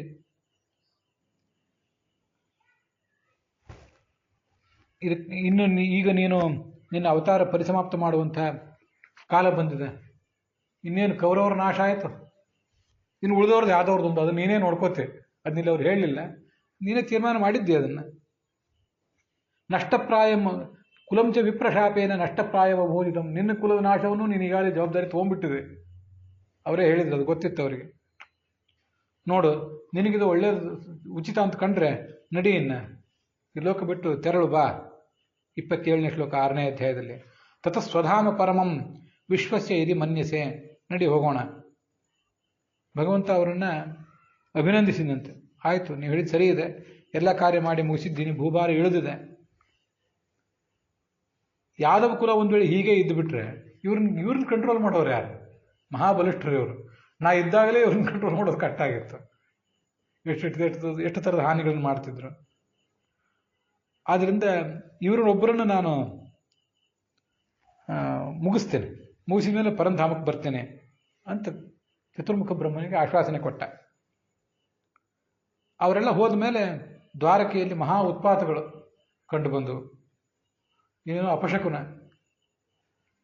ಆಗ ಭಗವಂತ ಹೇಳಿದ, ನೋಡಿ ಇದೆಲ್ಲ ಮುನಿಗಳ ಶಾಪದಿಂದ ಹೀಗಾಗಿದೆ, ನಡಿ ನಾವೆಲ್ಲ ಹೋಗೋಣ, ಪ್ರಭಾಸ ಕ್ಷೇತ್ರಕ್ಕೆ ಹೋಗೋಣ ಅಂತ ಅವ್ರನ್ನೆಲ್ಲ ಕರ್ಕೊಂಡು ಹೊರಟ. ಅಲ್ಲಿ ಹಿಂದೆ ಆ ಪ್ರಭಾಸ ಕ್ಷೇತ್ರದಲ್ಲಿ ಚಂದ್ರ ದಕ್ಷ ಪ್ರಜಾಪತಿಯ ಶಾಪದಿಂದ ಕ್ಷಯರೋಗಕ್ಕೆ ತುತ್ತಾದವನು ಅಲ್ಲಿ ಬಂದು ಶಾಪ ಕಳ್ಕೊಂಡಿದ್ದ. ದಕ್ಷ ಪ್ರಜಾಪತಿ ಎಲ್ಲರಿಗೂ ಮದುವೆ ಮಾಡಿಕೊಟ್ಟಿದ್ದ, ಈ ಕಶ್ಯಪನಿಗೆ ಮೊದಲಾದವರಿಗೆ. ಸಿಕ್ಕಾಪಟ್ಟೆ ಮಕ್ಕಳು ದಕ್ಷ ಪ್ರಜಾಪತಿಗೆ, ಹೆಣ್ಮಕ್ಳು ವಿಶೇಷತಃ. 27 ಜನ ನಕ್ಷತ್ರಗಳನ್ನು ಅವನ ಪತ್ನಿಯರನ್ನಾಗಿ ಚಂದ್ರನಿಗೆ ಮದುವೆ ಮಾಡಿಕೊಟ್ಟಿದ್ದ. ಈ ಚಂದ್ರ ರೋಹಿಣಿ ನಕ್ಷತ್ರದಲ್ಲಿ ಹೆಚ್ಚು ಆಸಕ್ತಿ ಆಗಿದ್ಬಿಟ್ಟಿದ್ದ. ಅವ್ರು ಉಳಿದವ್ರಿಗೆ ಸಿಟ್ಟು ಬಂದಿತ್ತು. ಅವರೆಲ್ಲ ಹೋಗಿ ತಂದೆ ಹತ್ರ ದೂರ ಹೇಳಿದ್ರು. ಅವನೇನು ಮಾಡಿದ, ನಿನಗೆ ಕ್ಷಯರೋಗ ಬರಲಿ, ವಿಪರೀತ ಕಾಮೋಪಭೋಗದಿಂದ ಕ್ಷಯರೋಗ ಬರ್ತದೆ ಅಂತ ಹೇಳ್ತಾರಲ್ಲ, ಅದಾಗಲಿ ಶಾಪ ಕೊಟ್ಬಿಟ್ಟಿದ್ದ. ಆವಾಗ ಇವನು ಈ ಪ್ರಭಾಸ ಕ್ಷೇತ್ರಕ್ಕೆ ಬಂದು ಅದನ್ನು ಕಳ್ಕೊಂಡಿದ್ದ, ಚಂದ್ರನಿಗೆ ಕ್ಷಯರೋಗ. ಅದಾದ್ಮೇಲೆ ಮತ್ತೆ ಕಲೆಗಳು ಅವನಿಗೆ ಹುಟ್ಟಿದವು ಅಂತ ಹೇಳ್ತಾರೆ. ಅಲ್ಲಿ ಹೋಗೋಣ, ಪೂಜೆ ಮಾಡೋಣ, ದೇವ ಋಷಿ ತರ್ಪಣ ಇತ್ಯಾದಿಗಳನ್ನು ಮಾಡೋಣ, ಭೋಜನ ಮಾಡಿಸೋಣ, ನಡೀರಿ. ಮುಂದೆ ಈ ಸಂಸಾರ ಅನ್ನುವ ಒಂದು ಸಮುದ್ರವನ್ನು ದಾಟೋಣ ಅಂತ ಎಲ್ಲರೂ ಹೊರಟರು. ಆಗ ಉದ್ಧವ ಬಂದ ಅಲ್ಲಿಗೆ. ಭಗವಂತನಿಗೆ ನಮಸ್ಕಾರ ಮಾಡಿ ಹೇಳಿದ, ದೇವದೇವೇಶ ಯೋಗೇಶ ಪುಣ್ಯಶ್ರವಣ ಕೀರ್ತನ. ಯೋಗೇಶ ಅನ್ನೋದು ಬಹಳ ದೊಡ್ಡ ಅದ್ಭುತವಾದಂಥ ಹೆಸರು. ಯೋಗೋ ಯೋಗ ವಿಧಾಮ್ನೇತ ಅಂತೆಲ್ಲ ಭಗವಂತನನ್ನು ವಿಷ್ಣು ಸಹಸ್ರನಾಮದಲ್ಲಿ ಹೇಳ್ತಾರೆ. ಎತ್ತ ಯೋಗೇಶ್ವರ ಕೃಷ್ಣ ಅಂತ ಭಗವದ್ಗೀತಾದಲ್ಲಿ ಹೇಳ್ತಾರೆ. ಯೋಗೇಶ ಯೋಗೇಶ್ವರ ಅನ್ನೋದು ಬಹಳ ಉತ್ತಮವಾದ ಹೆಸರು. ಭೂಲೋಕವನ್ನು ಬಿಟ್ಟು ಹೊರಟಿದ್ದೀನಿ ನೀನು. ನಿನಗೆ ಸಾಧ್ಯ ಇತ್ತು ಮುನಿಗಳ ಶಾಪ, ಗಾಂಧಾರಿ ಶಾಪ ಎಲ್ಲನೂ ನೀನು ಹುಸಿ ಮಾಡ್ಬೋದಿತ್ತು, ಮಾಡಲಿಲ್ಲ. ನನ್ನನ್ನು ಕರ್ಕೊಂಡು ಹೋಗಪ್ಪ, ನೀನು ಹೋದ್ಮೇಲೆ ನಾನೇನು ಮಾಡಲಿ ಅಂತ ಕೇಳಿದ ಅವನು. ಅನೇಕ ಜನ ಮುನಿಗಳಿದ್ದಾರೆ, ನನ್ನನ್ನು ಕರ್ಕೊಂಡು ಹೋಗು ಅಂತ ಕೇಳಿದ. ಕರ್ಕೊಂಡು ಹೋಗು ಅಂತ ಕೇಳಿದಾಗ ಭಗವಂತ ಅವನಿಗೆ ಈ ಮುಂದಿನಂತೆ ಉಪದೇಶಗಳನ್ನು ಮಾಡಲಿಕ್ಕೆ ತೊಡಗಿದ. ಭಗವಂತ ಉಪದೇಶ ಮಾಡಿದ್ದೇ ಇನ್ನು ಮುಂದೆ 11ನೇ ಸ್ಕಂದದಲ್ಲಿ ಇರೋದು. ಹೆಚ್ಚು ಕಥೆ ಇಲ್ಲ ಇದರಲ್ಲಿ, ಹೆಚ್ಚು ಕಡಿಮೆ ಇಲ್ಲಿ ಕಥೆ ಮುಗೀತದೆ. 11ನೇ ಸ್ಕಂದದ ಕೊನೆಗೆ ಕೃಷ್ಣನ ಅವತಾರವೂ ಪರಿಸಮಾಪ್ತ ಆಗ್ತದೆ. 3ನೇ ಸ್ಕಂದದಲ್ಲಿ ಒಂದ್ಸರಿ ಹಿಂದೆ ಬಂದಿತ್ತು. ಬೇಕಾದಷ್ಟು ತತ್ವಗಳನ್ನೆಲ್ಲ ಉದ್ಧವನಿಗೆ ಅವನು ಉಪದೇಶ ಮಾಡಿದ್ದ. ಉದ್ಧವ ಅಂದರೆ ದೇವಗುರು ಬೃಹಸ್ಪತಿ, ಅವನು ದೇವತೆಗಳಿಗೂ ಗುರು. ಈ ಭೂಲೋಕಕ್ಕೆ ಬಂದಾಗ ಕೂಡ ಕೌರವ ಪಾಂಡವರಿಗೆ ಅವನು ದ್ರೋಣ ರೂಪದಿಂದ ಗುರುವಾಗಿದ್ದ. ಬೃಹಸ್ಪತಿಯ ಭಾಗ್ಯ ಎಂಥದ್ದು ಅಂದರೆ, ಕೌರವ ಮೂಲದಲ್ಲಿಯೂ ದೇವತೆಗಳಿಗೆ ಗುರು, ಇಲ್ಲಿ ಹುಟ್ಟಿ ಬಂದಾಗ ದೊಡ್ಡ ಜ್ಞಾನಿ. ಒಂದು ಕೈಯಲ್ಲಿ ಬಿಲ್ಲು ಬಾಣ, ಇನ್ನೊಂದು ಕೈಯಲ್ಲಿ ವೇದಗಳಿವೆ ಅಂತ ಹೆಗ್ಗಳಿಕೆ ದ್ರೋಣಂತ. ಎಲ್ಲ ಅವತ್ತಿನ ರಾಜಕುಮಾರೆಲ್ಲ ಅವನ ಶಿಷ್ಯರೇ, ಕೌರವ ಪಾಂಡವರಲ್ಲಿ ಎಲ್ಲರೂ ಅವನ ಶಿಷ್ಯರೇ. ಈ ಧೃಷ್ಟದ್ಯುಮ್ನ ಅವನನ್ನು ಕೊನೆಗೆ ಕೊಂದವನು, ಅವನು ದ್ರೋಣನ ಶಿಷ್ಯನೇ. ಅಷ್ಟು ದೊಡ್ಡ ವಿದ್ವಾಂಸ ಅವನು. ಅಂಥವನು ಒಂದು ಕಡೆ ಆ ಕಡೆ ರೂಪದಿಂದ ಮಾಡಿದ. ಇನ್ನೊಂದು ಕಡೆ ಉದ್ಧವ, ಅವನು ಬೃಹಸ್ಪತಿ. ಉದ್ಧವ ಕೃಷ್ಣನ ಅವತಾರ ಪರಿಸಮಾಪ್ತ ಆಗೋದಕ್ಕಿಂತ 26 ವರ್ಷಗಳ ಮುಂಚೆ ಒಮ್ಮೆ ಭಗವಂತನಿಂದ ತತ್ವವನ್ನೆಲ್ಲ ಪಡ್ಕೊಂಡು ಬದರಿ ಕ್ಷೇತ್ರಕ್ಕೆ ಹೋಗಿ ಅಲ್ಲಿರುವ ಮುನಿಗಳಿಗೆನ್ನೆಲ್ಲ ಉಪದೇಶ ಮಾಡಿ ಬಂದಿದ್ದ ಮತ್ತೆ ಈ ಕಡೆ. ಕೊನೆ ಕಾಲಕ್ಕೆ ಇನ್ನೊಂದು ಸರಿ ಈಗ ಉಪದೇಶ ತಗೊಂಡ. ಕೃಷ್ಣನ ಅವತಾರ ಪರಿಸಮಾಪ್ತ ಆಗುವ ಸಂದರ್ಭದಲ್ಲಿ ಯಾದವರೆಲ್ಲ ನಷ್ಟರಾದ ಸಂದರ್ಭದಲ್ಲಿ ಉದ್ಧವ ಅಲ್ಲಿರಲಿಲ್ಲ. ಅದಾದಮೇಲೆ ಮತ್ತೆ 3 ವರ್ಷ ಇದ್ದ. 3 ವರ್ಷ ಇದ್ದು ಮುಂದೆ ಅವನು ಪರಿಸಮಾಪ್ತ ಮಾಡಿದ. ಕೃಷ್ಣನಿಂದ 2 ಬಾರಿ ಉಪದೇಶ ಪಡೆದು 2 ಬಾರಿ ಅದನ್ನು ಮುನಿಗಳಿಗೆ ಕೊಟ್ಟು, ಬದರಿ ಕ್ಷೇತ್ರದಲ್ಲಿರುವ ಮುನಿಗಳಿಗೆ ಅದನ್ನು ಕೊಟ್ಟು, ಅದರ ಮೂಲಕ ಎಲ್ಲ ಜ್ಞಾನ ಪ್ರಸಾರ ಆಗಲಿಕ್ಕೆ ಬೇಕಾದ ವ್ಯವಸ್ಥೆ ಮಾಡಿದ. ಅದೊಂದಿಷ್ಟು ಏನೇನೋ ಜ್ಞಾನದ ಗಂಗೆ ಇವತ್ತಿಗೂ ಅಲ್ಲಲ್ಲಿ ಉಳಿದಿದೆ. ಕೃಷ್ಣ ಇದು ಮಾಡಿದ್ದ ಕೆಲಸ. ಒಂದ್ಸರಿ ಭಗವದ್ಗೀತೆ ಉಪದೇಶ ಮಾಡಿದ, ಅದಾದ್ಮೇಲೆ ಒಂದ್ಸರಿ ಅನುಗೀತಾ ಉಪದೇಶ ಮಾಡಿದ ಪಾಂಡವರಿಗೆ. ಉದ್ಧವನಿಗೆ 2 ಸರಿ ಉದ್ಧವಗೀತಾ ಉಪದೇಶ ಮಾಡಿಸಿದ. ಒಂದ್ಸರಿ ಪಾಂಡವರಿಗೆ ಭೀಷ್ಮನ ಮೂಲಕ ಉಪದೇಶ ಮಾಡಿಸಿದ. ಇಷ್ಟು ಅಗಾಧವಾಗಿ ಜ್ಞಾನ ಕಾರ್ಯ ಮಾಡಿದ ಕೃಷ್ಣ. ಅಂತೂ ಅವನು ಆ ಕೃಷ್ಣ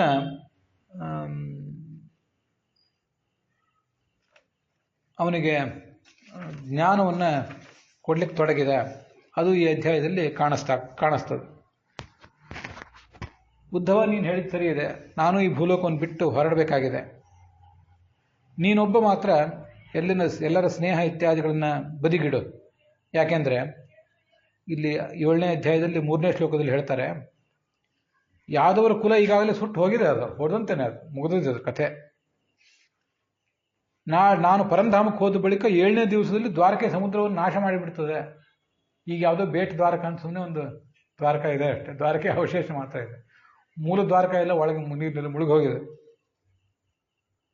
ನಾನು ಭೂಲೋಕಕ್ಕೆ ಬಿಟ್ಟು ಹೋದನಂದ್ರೆ ಕಲಿಪುರುಷ ಎಲ್ಲ ಕಡೆ ಆಕ್ರಮಣ ಮಾಡ್ತಾನೆ. ಕಲಿನಾಪಿ ನಿರಾಕೃತಃ. ವಸ್ತುತಃ ಕಲಿಯುಗ ಪ್ರಾರಂಭ ಆದಮೇಲೆ 36 ವರ್ಷ ಕೃಷ್ಣ ಇದ್ದ. ಯಾಕೆಂದರೆ ಈ ದುರ್ಯೋಧನ ತೊಡೆ ಮುರಿದು ಬಿದ್ದನಲ್ಲ, ಆವಾಗಲೇ ಕಲಿ ಎಂಥ ವಿಚಿತ್ರ, ಅದು ನನಗೆ ತುಂಬ ಆಶ್ಚರ್ಯ ಅನಿಸೋದು. ಸ್ವಯಂ ದುರ್ಯೋಧನನೇ ಕಲಿ, ಅವನು ತೊಡೆ ಮುರಿದು ಬಿದ್ದ ಒಂದು ಕಡೆ, ಆದರೆ ಕಲಿಯುಗ ಅವಾಗ ಪ್ರಾರಂಭ ಆಯಿತು. ಅಲ್ಲಿ ಬಿದ್ದ ಹೌದು, ಆದರೆ ನಮ್ಮ ಮನಸ್ಸಿನೊಳಗೆ ಅವನು ಎದ್ದ. ದುರ್ಯೋಧನ ರೂಪದಿಂದ ಮಾಡಿದ ಹಾವಳಿಗಿಂತ ನಿಮ್ಮ ಮನಸ್ಸಿನೊಳಗೆ ಸೇರ್ಕೊಂಡು ಮಾಡ್ತಾ ಇರೋ ಹಾವಳಿ ಮತ್ತು ಕೆಟ್ಟದು. ಆವಾಗ ದುರ್ಯೋಧನ ಆವಾಗ ಧೃತರಾಷ್ಟ್ರನಿಗೆ ಮಗ ಆಗಿ ಒಬ್ಬನೇ ಇದ್ದ, ಅವನಿಗೆ 100 ಜನ ಸಹೋದರರು. ಇವತ್ತು ಎಲ್ಲರ ಮನಸ್ಸಿನಲ್ಲೂ ಎಲ್ಲರ ಮನೆಯಲ್ಲೂ ಕಲಿ, ಎಲ್ಲಿ ಹೋದರೂ ಜಗಳ, ದುರಾಸೆ. ಇದು ತುಂಬ ಆಶ್ಚರ್ಯಕರವಾದ ಸಂಗತಿ ನನಗನ್ಸೋದು. ಆದ್ದರಿಂದ ಅವನು ಬಿದ್ದ ಅಂತ ನಾವು ಬಿದ್ದ ಇನ್ನು ನಾವು ಸುರಕ್ಷಿತರು ಅಂತ ಆಲೋಚನೆ ಮಾಡೋಂಗಿಲ್ಲ. ಅಲ್ಲಿ ಬಿದ್ದ, ಇಲ್ಲಿ ಎದ್ದ, ಕಲಿಯುಗ ಪ್ರಾರಂಭ ಆಯಿತು. ಅದರಲ್ಲೂ 36 ವರ್ಷ ಒಂದು ಸ್ವಲ್ಪ ಸಹ್ಯ ಆಗಿತ್ತು, ಯಾಕಂದ್ರೆ ಕೃಷ್ಣ ಇದ್ದ. ಇನ್ನು ಅವನು ಹೋದ್ಮೇಲೆ, ಪಾಂಡವರು ಹೋದ್ಮೇಲೆ ಅದು ಮುಂದೆ ಗುಣಮಟ್ಟ ಕಡಿಮೆ ಆಗ್ತಾ ಬರ್ತದೆ. ಪಾಂಡವರ ಮೊಮ್ಮಗ ಇದ್ದ, ನಂತರ ಅದು ಮುಂದುವರಿಯುತ್ತೆ. ಅಷ್ಟಾದ್ರೂ ಗುಣಮಟ್ಟ ಕಡಿಮೆ ಆಗ್ತಾ ಬರ್ತದೆ. 1000 ವರ್ಷ ಕಾಲ ಮುಂದೂ 1000 ವರ್ಷ ಕಾಲ ಪಾಂಡವರ ಸಂತಾನ ಮುಂದುವರಿತು. ಆದರೆ ಆ ಜ್ಞಾನ, ಭಕ್ತಿ, ವೈರಾಗ್ಯಗಳ ಸತ್ಯದ ಗುಣಮಟ್ಟ ಕಡಿಮೆ ಆಗ್ತಾ ಬರ್ತದೆ. ಕಾಲ ಇನ್ನೂ ಮುಂದೆ ಹೋದಂತೆ ಈಗ ಮತ್ತಷ್ಟು ಹಾನಿಯಾಗಿರೋದನ್ನು ನಾವು ನೋಡ್ತಾ ಇದ್ದೇವೆ. ಜನ ಅಧರ್ಮಾಚರಣೆಯಲ್ಲಿ ತೊಡಗ್ತಾರೆ. ನೀನು ಯಾರಲ್ಲೂ ದ್ವೇಷ ಮಾಡಬೇಡ, ಸ್ನೇಹನೂ ಮಾಡಬೇಡ, ಎಲ್ಲ ಕಡೆ ಸಂಚಾರ ಮಾಡ್ತಿರೋ. ನಿನಗೆ ನಾನು ತತ್ವವನ್ನು ಉಪದೇಶಿಸ್ತೇನೆ. ಆವಾಗ ಉದ್ಧವ ಭಗವಂತನಿಗೆ ನಮಸ್ಕಾರ ಮಾಡಿ ಹೇಳಿದ, ಯೋಗೇಶ ಯೋಗ ವಿನ್ಯಾಸ, ಯೋಗಾತ್ಮನ್ ಯೋಗ ಸಂಭವ. ಯೋಗ ವಿನ್ಯಾಸ ಅಂತ ಎಷ್ಟು ಅದ್ಭುತವಾದ ಶಬ್ದಗಳವೆಲ್ಲ. ನಿಶ್ರೇಯಸಾಯ ಮೇ ಪ್ರೋಕ್ತಃ ತ್ಯಾಗ ಸನ್ಯಾಸ ಲಕ್ಷಣ. ನನಗೊಂದಿಷ್ಟು ಸಂಸಾಧಯಾಮಿ ಭಗವನ್ ಅನುಷಾಧಿ ಭೃತ್ಯಂ, ನಿನ್ನ ದಾಸ ನಾನು, ನನಗೊಂದಿಷ್ಟು ಉಪದೇಶ ಮಾಡು. ಆವಾಗ ಕೃಷ್ಣ ಅದನ್ನು ಹೇಳಲಿಕ್ಕೆ ತೊಡಗಿದೆ. 19ನೇ ಶ್ಲೋಕದಲ್ಲಿ, 7ನೇ ಅಧ್ಯಾಯದ 19ನೇ ಶ್ಲೋಕದಲ್ಲಿ,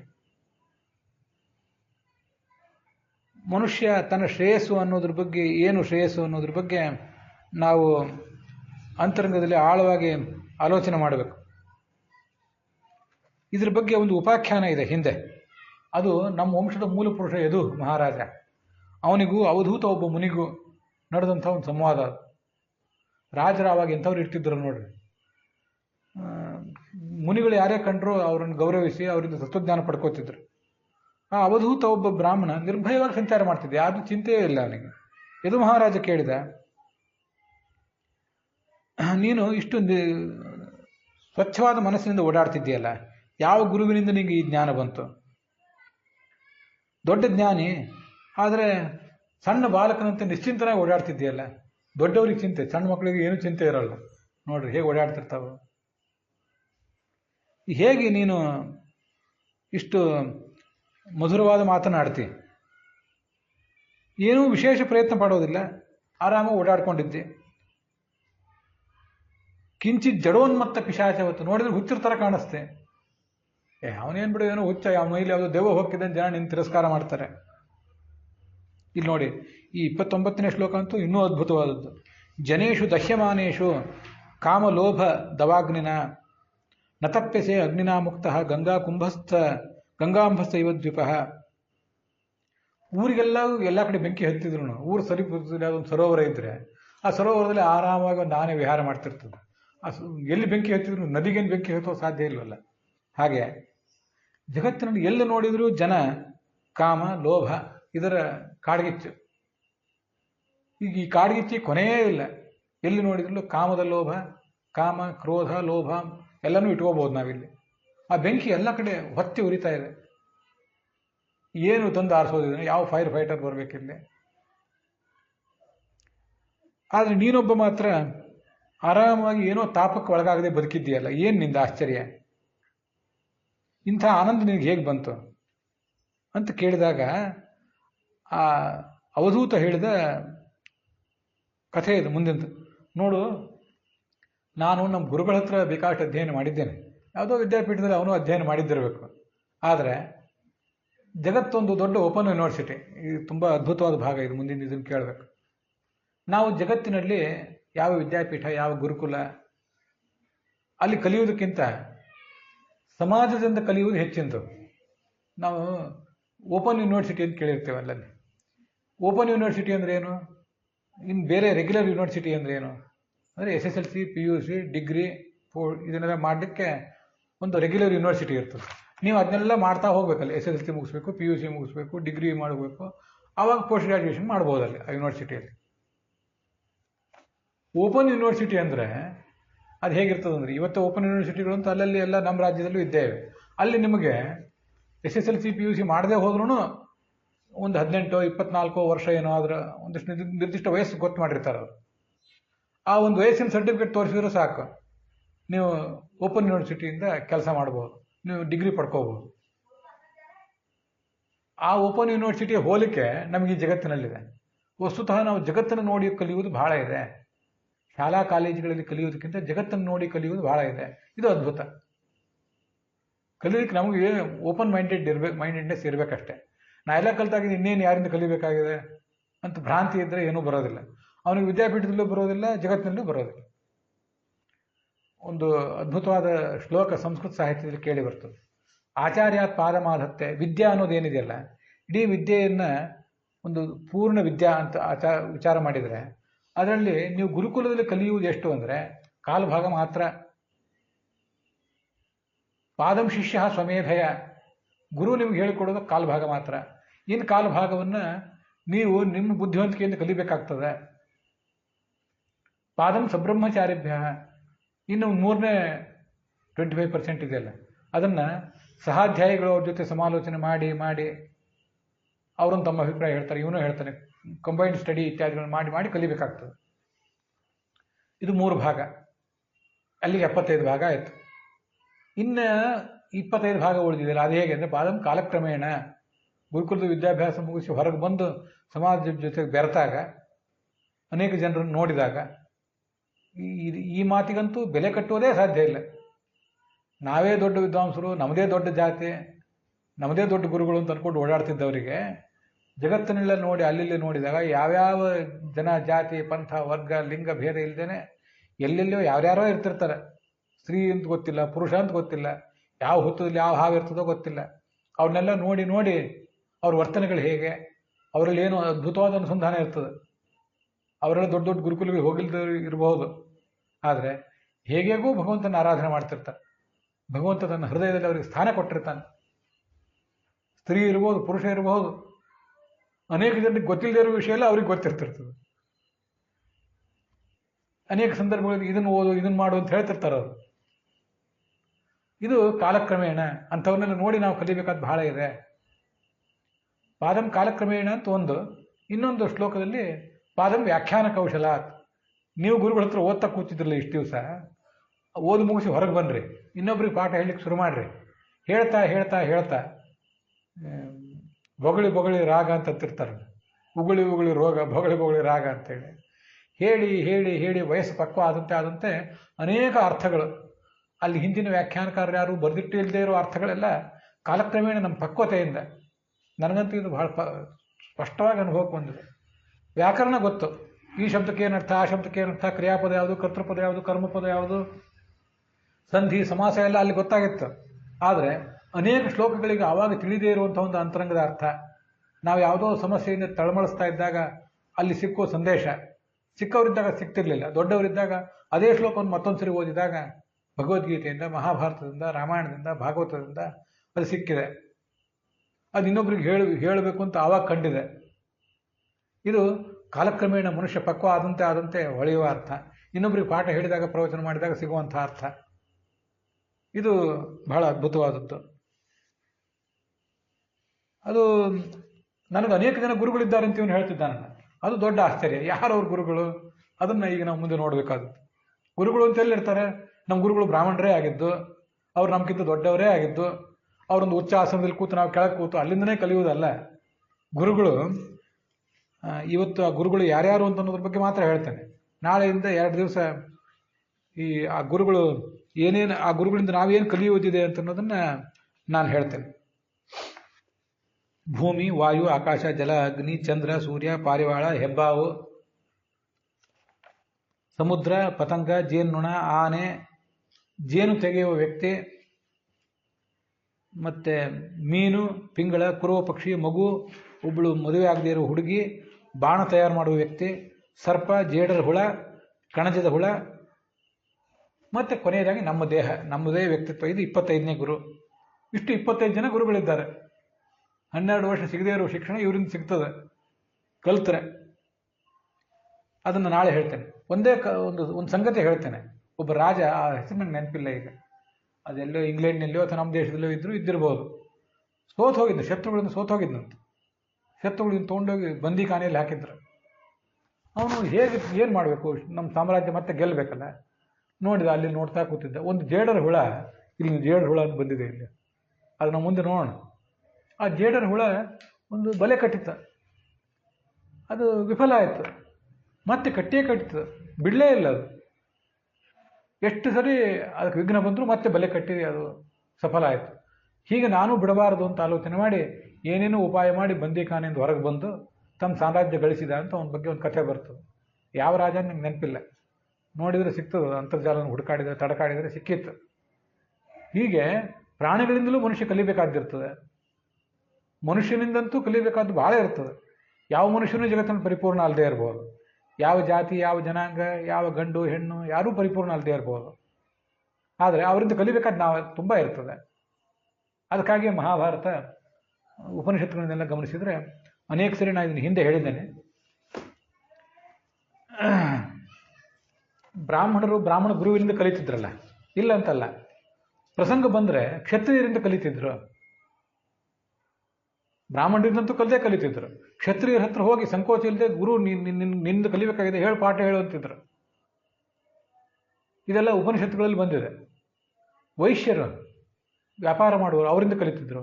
ಮಹಾಭಾರತದಲ್ಲಿ ತುಲಾಧಾರ ಅಂತ ಒಬ್ಬ ವೈಶ್ಯ, ತುಲಾ ಅಂದರೆ ತಕ್ಕಡೆ ಹಿಡಿದು ಕೆಲಸ ಮಾಡುವ ವೈಶ್ಯ, ಅವನ ಹತ್ರ ಹೋಗಿ ಒಂದು ಬ್ರಾಹ್ಮಣ ಕಲಿತ ಅಂತಿದೆ. ಅದಕ್ಕೇನು ಸಂಕೋಚ ಮಾಡ್ತಿರ್ಲಿಲ್ಲ ಅವರು. ಜಾತಿ ಯಾಕೆ ಇತ್ತು ಅಂದರೆ ಸಮಾಜದಲ್ಲಿ ಉದ್ಯೋಗ ಸ್ಥಿರವಾಗಿರಲಿ, ಸಮಾಜ ಸ್ಥಿರವಾಗಿ ಮುನ್ನಡೀಲಿ, ಯಾವ ಕೆಲಸಕ್ಕೂ ಕೊರತೆ ಬೀಳೋದು ಬೇಡ ಅಂತ ಜಾತಿ ಇತ್ತಷ್ಟೇ ಹೊರತು ಜಾತಿಯನ್ನು ಉಪಯೋಗ ಮಾಡಿ ಅವಾಗ ಅವರು ಪಾಲಿಟಿಕ್ಸ್ ಮಾಡ್ತಿರ್ಲಿಲ್ಲ. ಅವ್ರ ತಲೆಯಲ್ಲಿ ತುಂಬಲಿಕ್ಕೆ ರಾಜಕಾರಣಿಗಳಿರಲಿಲ್ಲ, ನೀಚರಾದ ಮಠಾಧೀಶರು, ನೀಚರಾದ ರಾಜಕಾರಣಿಗಳು ಅವಾಗಿರಲಿಲ್ಲ. ಎಲ್ಲರೂ ಶುದ್ಧವಾದ ಬುದ್ಧಿ ಇದ್ದವರಿದ್ದರು. ಜಾತಿ ಅವ್ರನ್ನ ಹಾಳು ಮಾಡಿರಲಿಲ್ಲ. ಈಗ ಎಲ್ಲ ಹಾಳಾಗಿ ಹೋಗಿದೆ ಅಷ್ಟೆ. ಆದ್ದರಿಂದ ಅವರು ಆ ಥರ ಎಲ್ಲರಿಂದೂ ಕಲಿತಿದ್ರು. ಕೊನೆಯದಂತೂ ಅತ್ಯದ್ಭುತ, ಅವನೊಬ್ಬ ಬ್ರಾಹ್ಮಣ ಭಾರೀ ಸಿದ್ಧಿ ಗಳಿಸಿಬಿಟ್ಟಿದ್ದ. ಈ ತಪಸ್ಸು ಮಾಡ್ತಾ ಕೂತವನಿಗೆ ಆಕಾಶದಿಂದ ಅಲ್ಲಿ ಮೇಲೆ ಗಿಡದಿಂದ ಒಂದು ಹಕ್ಕಿ ಹಿಕ್ಕಿ ಹಾಕಿದ ಅವನ ಮೇಲೆ. ಸಿಟ್ಟು ಒಂದು ಕಣ್ಣು ಕೆಕ್ಕರಿಸಿ ನೋಡಿದರೆ ಆ ಹಕ್ಕಿ ಸುಟ್ಟು ಬೂದಿ ಆಗೋಯ್ತು. ಅಷ್ಟು ಎಂಥ ತಪಶಕ್ತಿ ನಂದು ಅಂತ ಬೀಗಿದೆ. ಹೊರಟ ಭಿಕ್ಷಾ ಬೇಡಬೇಕಲ್ಲ, ಒಂದು ಯಾವುದೋ ಮನೆಗೆ ಬಂದ. ಅಲ್ಲಿ ಮನೆಗೆ ಬಂದು ಭಿಕ್ಷೆ ಕೊಡು ಅಂತ ಕೇಳಿದೆ. ಮನೆ ಒಡತಿ ಬೇಗ ಬರಲಿಲ್ಲ, ವಿಳಂಬ ಆಗಿತ್ತು. ಅವಳನ್ನೂ ಕಣ್ಣು ಕೆಕ್ಕರಿಸಿ ನೋಡಿದೆ. ಅವಳು ಹೇಳಿದ್ಲು, ನೀನು ಕಣ್ಣು ಕೆಕ್ಕರಿಸಿ ನೋಡಿದರೆ ಉರಿದು ಬೂದಿ ಆಗಲಿಕ್ಕೆ ನಾನೇನು ಹಕ್ಕಿ ಅಂತ ತಿಳ್ಕೊಂಡ್ಯಾ? ನಾನು ಮನೆ ಕೆಲಸ ಮಾಡ್ತಾ ಗಂಡ ಮಕ್ಕಳು ಸೇವಾ ಮಾಡ್ತಾ ನನ್ನ ಕರ್ತವ್ಯದಲ್ಲಿ ನಾನು ಪರಾಯಣಳಾಗಿದ್ದೇನೆ, ನನಗೆ ಆ ಸಿದ್ಧಿ ಇದೆ, ನಾನೇನು ಸುಟ್ಟು ಬೂದಿ ಆಗಲಿಕ್ಕೆ ಹಕ್ಕಿ ಅಲ್ಲ ಅಂದ್ಬಿಟ್ಲು. ಇವನಿಗೆ ಮತ್ತಷ್ಟು ಗಾಬರಿ ಆಯಿತು. ಇವಳಿಗೆ ಇಷ್ಟು ಸಿದ್ಧಿಯಾಗಿ ಇರುವುದೇ ದೊಡ್ಡ ಆಶ್ಚರ್ಯಕರ ವಿಷಯ, ಅವಳಿಗೆ ಶಕ್ತಿ ಇರೋದು ಇನ್ನೂ ಅದ್ಭುತ. ಅದು ಕಾಡಿನಲ್ಲಿ ನಡೆದ ಸಂಗತಿ ಇವಳಿಗೆ ಹೇಗೆ ಗೊತ್ತಾಯಿತು? ಅದಕ್ಕೆ ಹೇಳಿದ, ನಾನೇನು ಹೇಳಲ್ಲ, ನಿನಗೆ ಬುದ್ಧಿ ಹೇಳಬೇಕಾದವ್ರು ಬೇರೆ ಇದ್ದಾನೆ, ಇಂಥ ಊರಿಗೆ ಹೋಗು, ಅಲ್ಲೊಬ್ಬ ಚಾಂಡಾಲ ಇದ್ದಾನೆ, ಮಾಂಸ ಮಾರುವವನು ಬ್ರಾಹ್ಮಣ, ಅವನ ಅಂಗಡಿಗೆ ಹೋಗಿ ಅವನಿಂದ ಬುದ್ಧಿ ಕಲಿತ ಅಂತ. ಅವನು ಬ್ರಾಹ್ಮಣ ಬಂದಿದ್ದು ನೋಡಿ, ದಯವಿಟ್ಟು ನನ್ನ ಅಂಗಡಿಗೆ ಬೇಡ, ಮನೆಗೆ ಹೋಗೋಣ ನಡ್ರಿ, ಮನೆಗೆ ಕರ್ಕೊಂಡು ಹೋದಂತ. ಮಹಾಭಾರತದ ಇದೇ ಕಥಾ. ಅವನಿಗೆ ಧರ್ಮವ್ಯಾಧ ಅಂತಾರೆ. ಅವನಿಂದ ಬುದ್ಧಿ ಕಲಿತ ಅಂತ ಮಹಾಭಾರತದಿಂದ ದಾಖಲೆ ಮಾಡಿದೆ. ಜಾತಿ ಪದ್ಧತಿ ಆ ಕಡೆ ಇಲ್ಲೇ, ಆದರೆ ಹೇಗೆ ಜ್ಞಾನಕ್ಕೆ ಮಹತ್ವ ಕೊಡ್ತಿದ್ರು ಎಲ್ಲರೂ, ಜ್ಞಾನ ಎಲ್ಲಿದೆಯೋ ಅವ್ರನ್ನ ಹೇಗೆ ಎತ್ತಿ ಹಿಡಿತಿದ್ರು ಅನ್ನೋದಕ್ಕೆ ಮಹಾಭಾರತ ದಾಖಲೆ ಕೊಟ್ಟಿದೆ. ಇದೇ ಭಾಗವತ ಇಲ್ಲ, ಸೂತ ಪುರಾಣಕ್ಕೆ ಹೇಳಿದ ಕಥೆ ಇದು. ಸೂತ ಅಂದರೆ ರಥ ಹೊಡೆಯೋ ಜಾತಿಯವರು. ಅವನನ್ನು ಮೇಲೆ ಇಟ್ಟು ಇವರೆಲ್ಲ ಉಳಿದು ಬ್ರಾಹ್ಮಣರೆಲ್ಲ ಕೆಳಗೆ ಕೂತು ಪುರಾಣ ಕೇಳಿದರು. 10ನೇ ಸ್ಕಂದದಲ್ಲಿ ಆ ಕಥೆ ಬಂದಿದೆ, ನಿನ್ನೆ ಅದನ್ನು ಹೇಳಲಿಲ್ಲ, ಹಿಂದೆ ಸಂಸ್ಕೃತವಾಗಿ ಹೇಳಿದ್ದೆ. ಬಲರಾಮ ಅಲ್ಲಿ ಬಂದವನು ನೋಡಿದ ಒಂದ್ಸರಿ, ಏನು ಸೂತ ಮೇಲೆ ಕೂತಿದ್ದಾನಲ್ಲ ಅಂತ ಸಿಟ್ಟು ಬಂದುಬಿಡ್ತು. ಅವನು ಹೊಡೆದು ಕೊಂದು ಹಾಕಿಬಿಟ್ಟ. ಋಷಿಗಳಿಗೆ ಸಿಟ್ಟು ಬಂತು. ಆ ಸೂತ ಪುರಾಣಿಕ ದೊಡ್ಡ ಜ್ಞಾನಿ, ಅವನನ್ನು ನಾವು ಮೇಲೆ ಕೂಡಿಸಿದ್ವಿ, ನೀನು ತಪ್ಪು ಮಾಡಿದೆ, ನೀನು ಕೃಷ್ಣನ ಅಣ್ಣ ಆದ್ರೇನು, ನಡಿ ಹೋಗಿ ತೀರ್ಥಯಾತ್ರೆ ಮಾಡಿವ, ಪ್ರಾಯಶ್ಚಿತ್ತ ಮಾಡ್ಕೊಂತ ಬಲರಾಮನಿಗೆ ಪ್ರಾಯಶ್ಚಿತ್ತ ಮಾಡಿಸಿದ್ರು ಋಷಿಗಳೆಲ್ಲ ಹಿಡಿದು. ಬಲರಾಮ ದೊಡ್ಡ ರಾಜಕಾರಣಿ, ಅವನಿಗೆ ನಾವೇನು ಮಾಡೋದು ಅಂತ ಋಷಿಗಳು ಹೆದರಲಿಲ್ಲ. ಬಲರಾಮನಿಗೆ ತಾಕೀತು ಮಾಡಿ ತೀರ್ಥಯಾತ್ರೆ ಮಾಡಿ ಬಾ, ರಾಕ್ಷಸರು ಕೆಲವರು ಕೆಟ್ಟವರಿದ್ದಾರೆ, ಅವನ್ನೆಲ್ಲ ಸಂಹಾರ ಮಾಡಿ ಪವಿತ್ರೀಕೃತನಾಗಿ ಬಾ ಅಂತ ಕರೆದರು. ಹೋಲಿ ಸೂತ ಪುರಾಣಿಕ ಸತ್ನಲ್ಲ, ಇನ್ಯಾರು ಬ್ರಾಹ್ಮಣ ಹತ್ರ ಪುರಾಣ ಕೇಳೋಣ ಅಂತ ಬ್ರಾಹ್ಮಣರನ್ನು ಕರೀಲಿಲ್ಲ ಮತ್ತವರು. ಆ ಸೂತ ಪುರಾಣಿಕನ ಮಗನೇ ಸೌತಿ ಅಂತ ಅವನಿಗೆ ಹೆಸರು. ಅವನು ಮುಂದೆ ಪುರಾಣ ಹೇಳಿಕ್ಕೆ ಶುರು ಮಾಡಿದ. ಇದು ಜ್ಞಾನಕ್ಕೆ ಆವಾಗ ಕೊಟ್ಟ ಬೆಲೆ. ಜಗತ್ತಿನಲ್ಲಿ ಯಾರಿಂದಾದರೂ ಏನನ್ನಾದರೂ ಕಲಿಬೇಕು ಅಂತ ನಮಗೆ ಶಾಸ್ತ್ರ ಕಲಿಸಿಕೊಟ್ಟಿದೆ. ಅದನ್ನು 25 ಗುರುಗಳ ಬಗ್ಗೆ ಯಥೋಚಿತವಾಗಿ ನಾಳೆ ಮತ್ತು ನಾಡ್ದು ನಾವು ನೋಡೋಣ. ಅಲ್ಲಿಗೆ ಇವತ್ತಿನ ಈ ಭಾಗ ಸಮಾಪ್ತ ಆಗಿದೆ.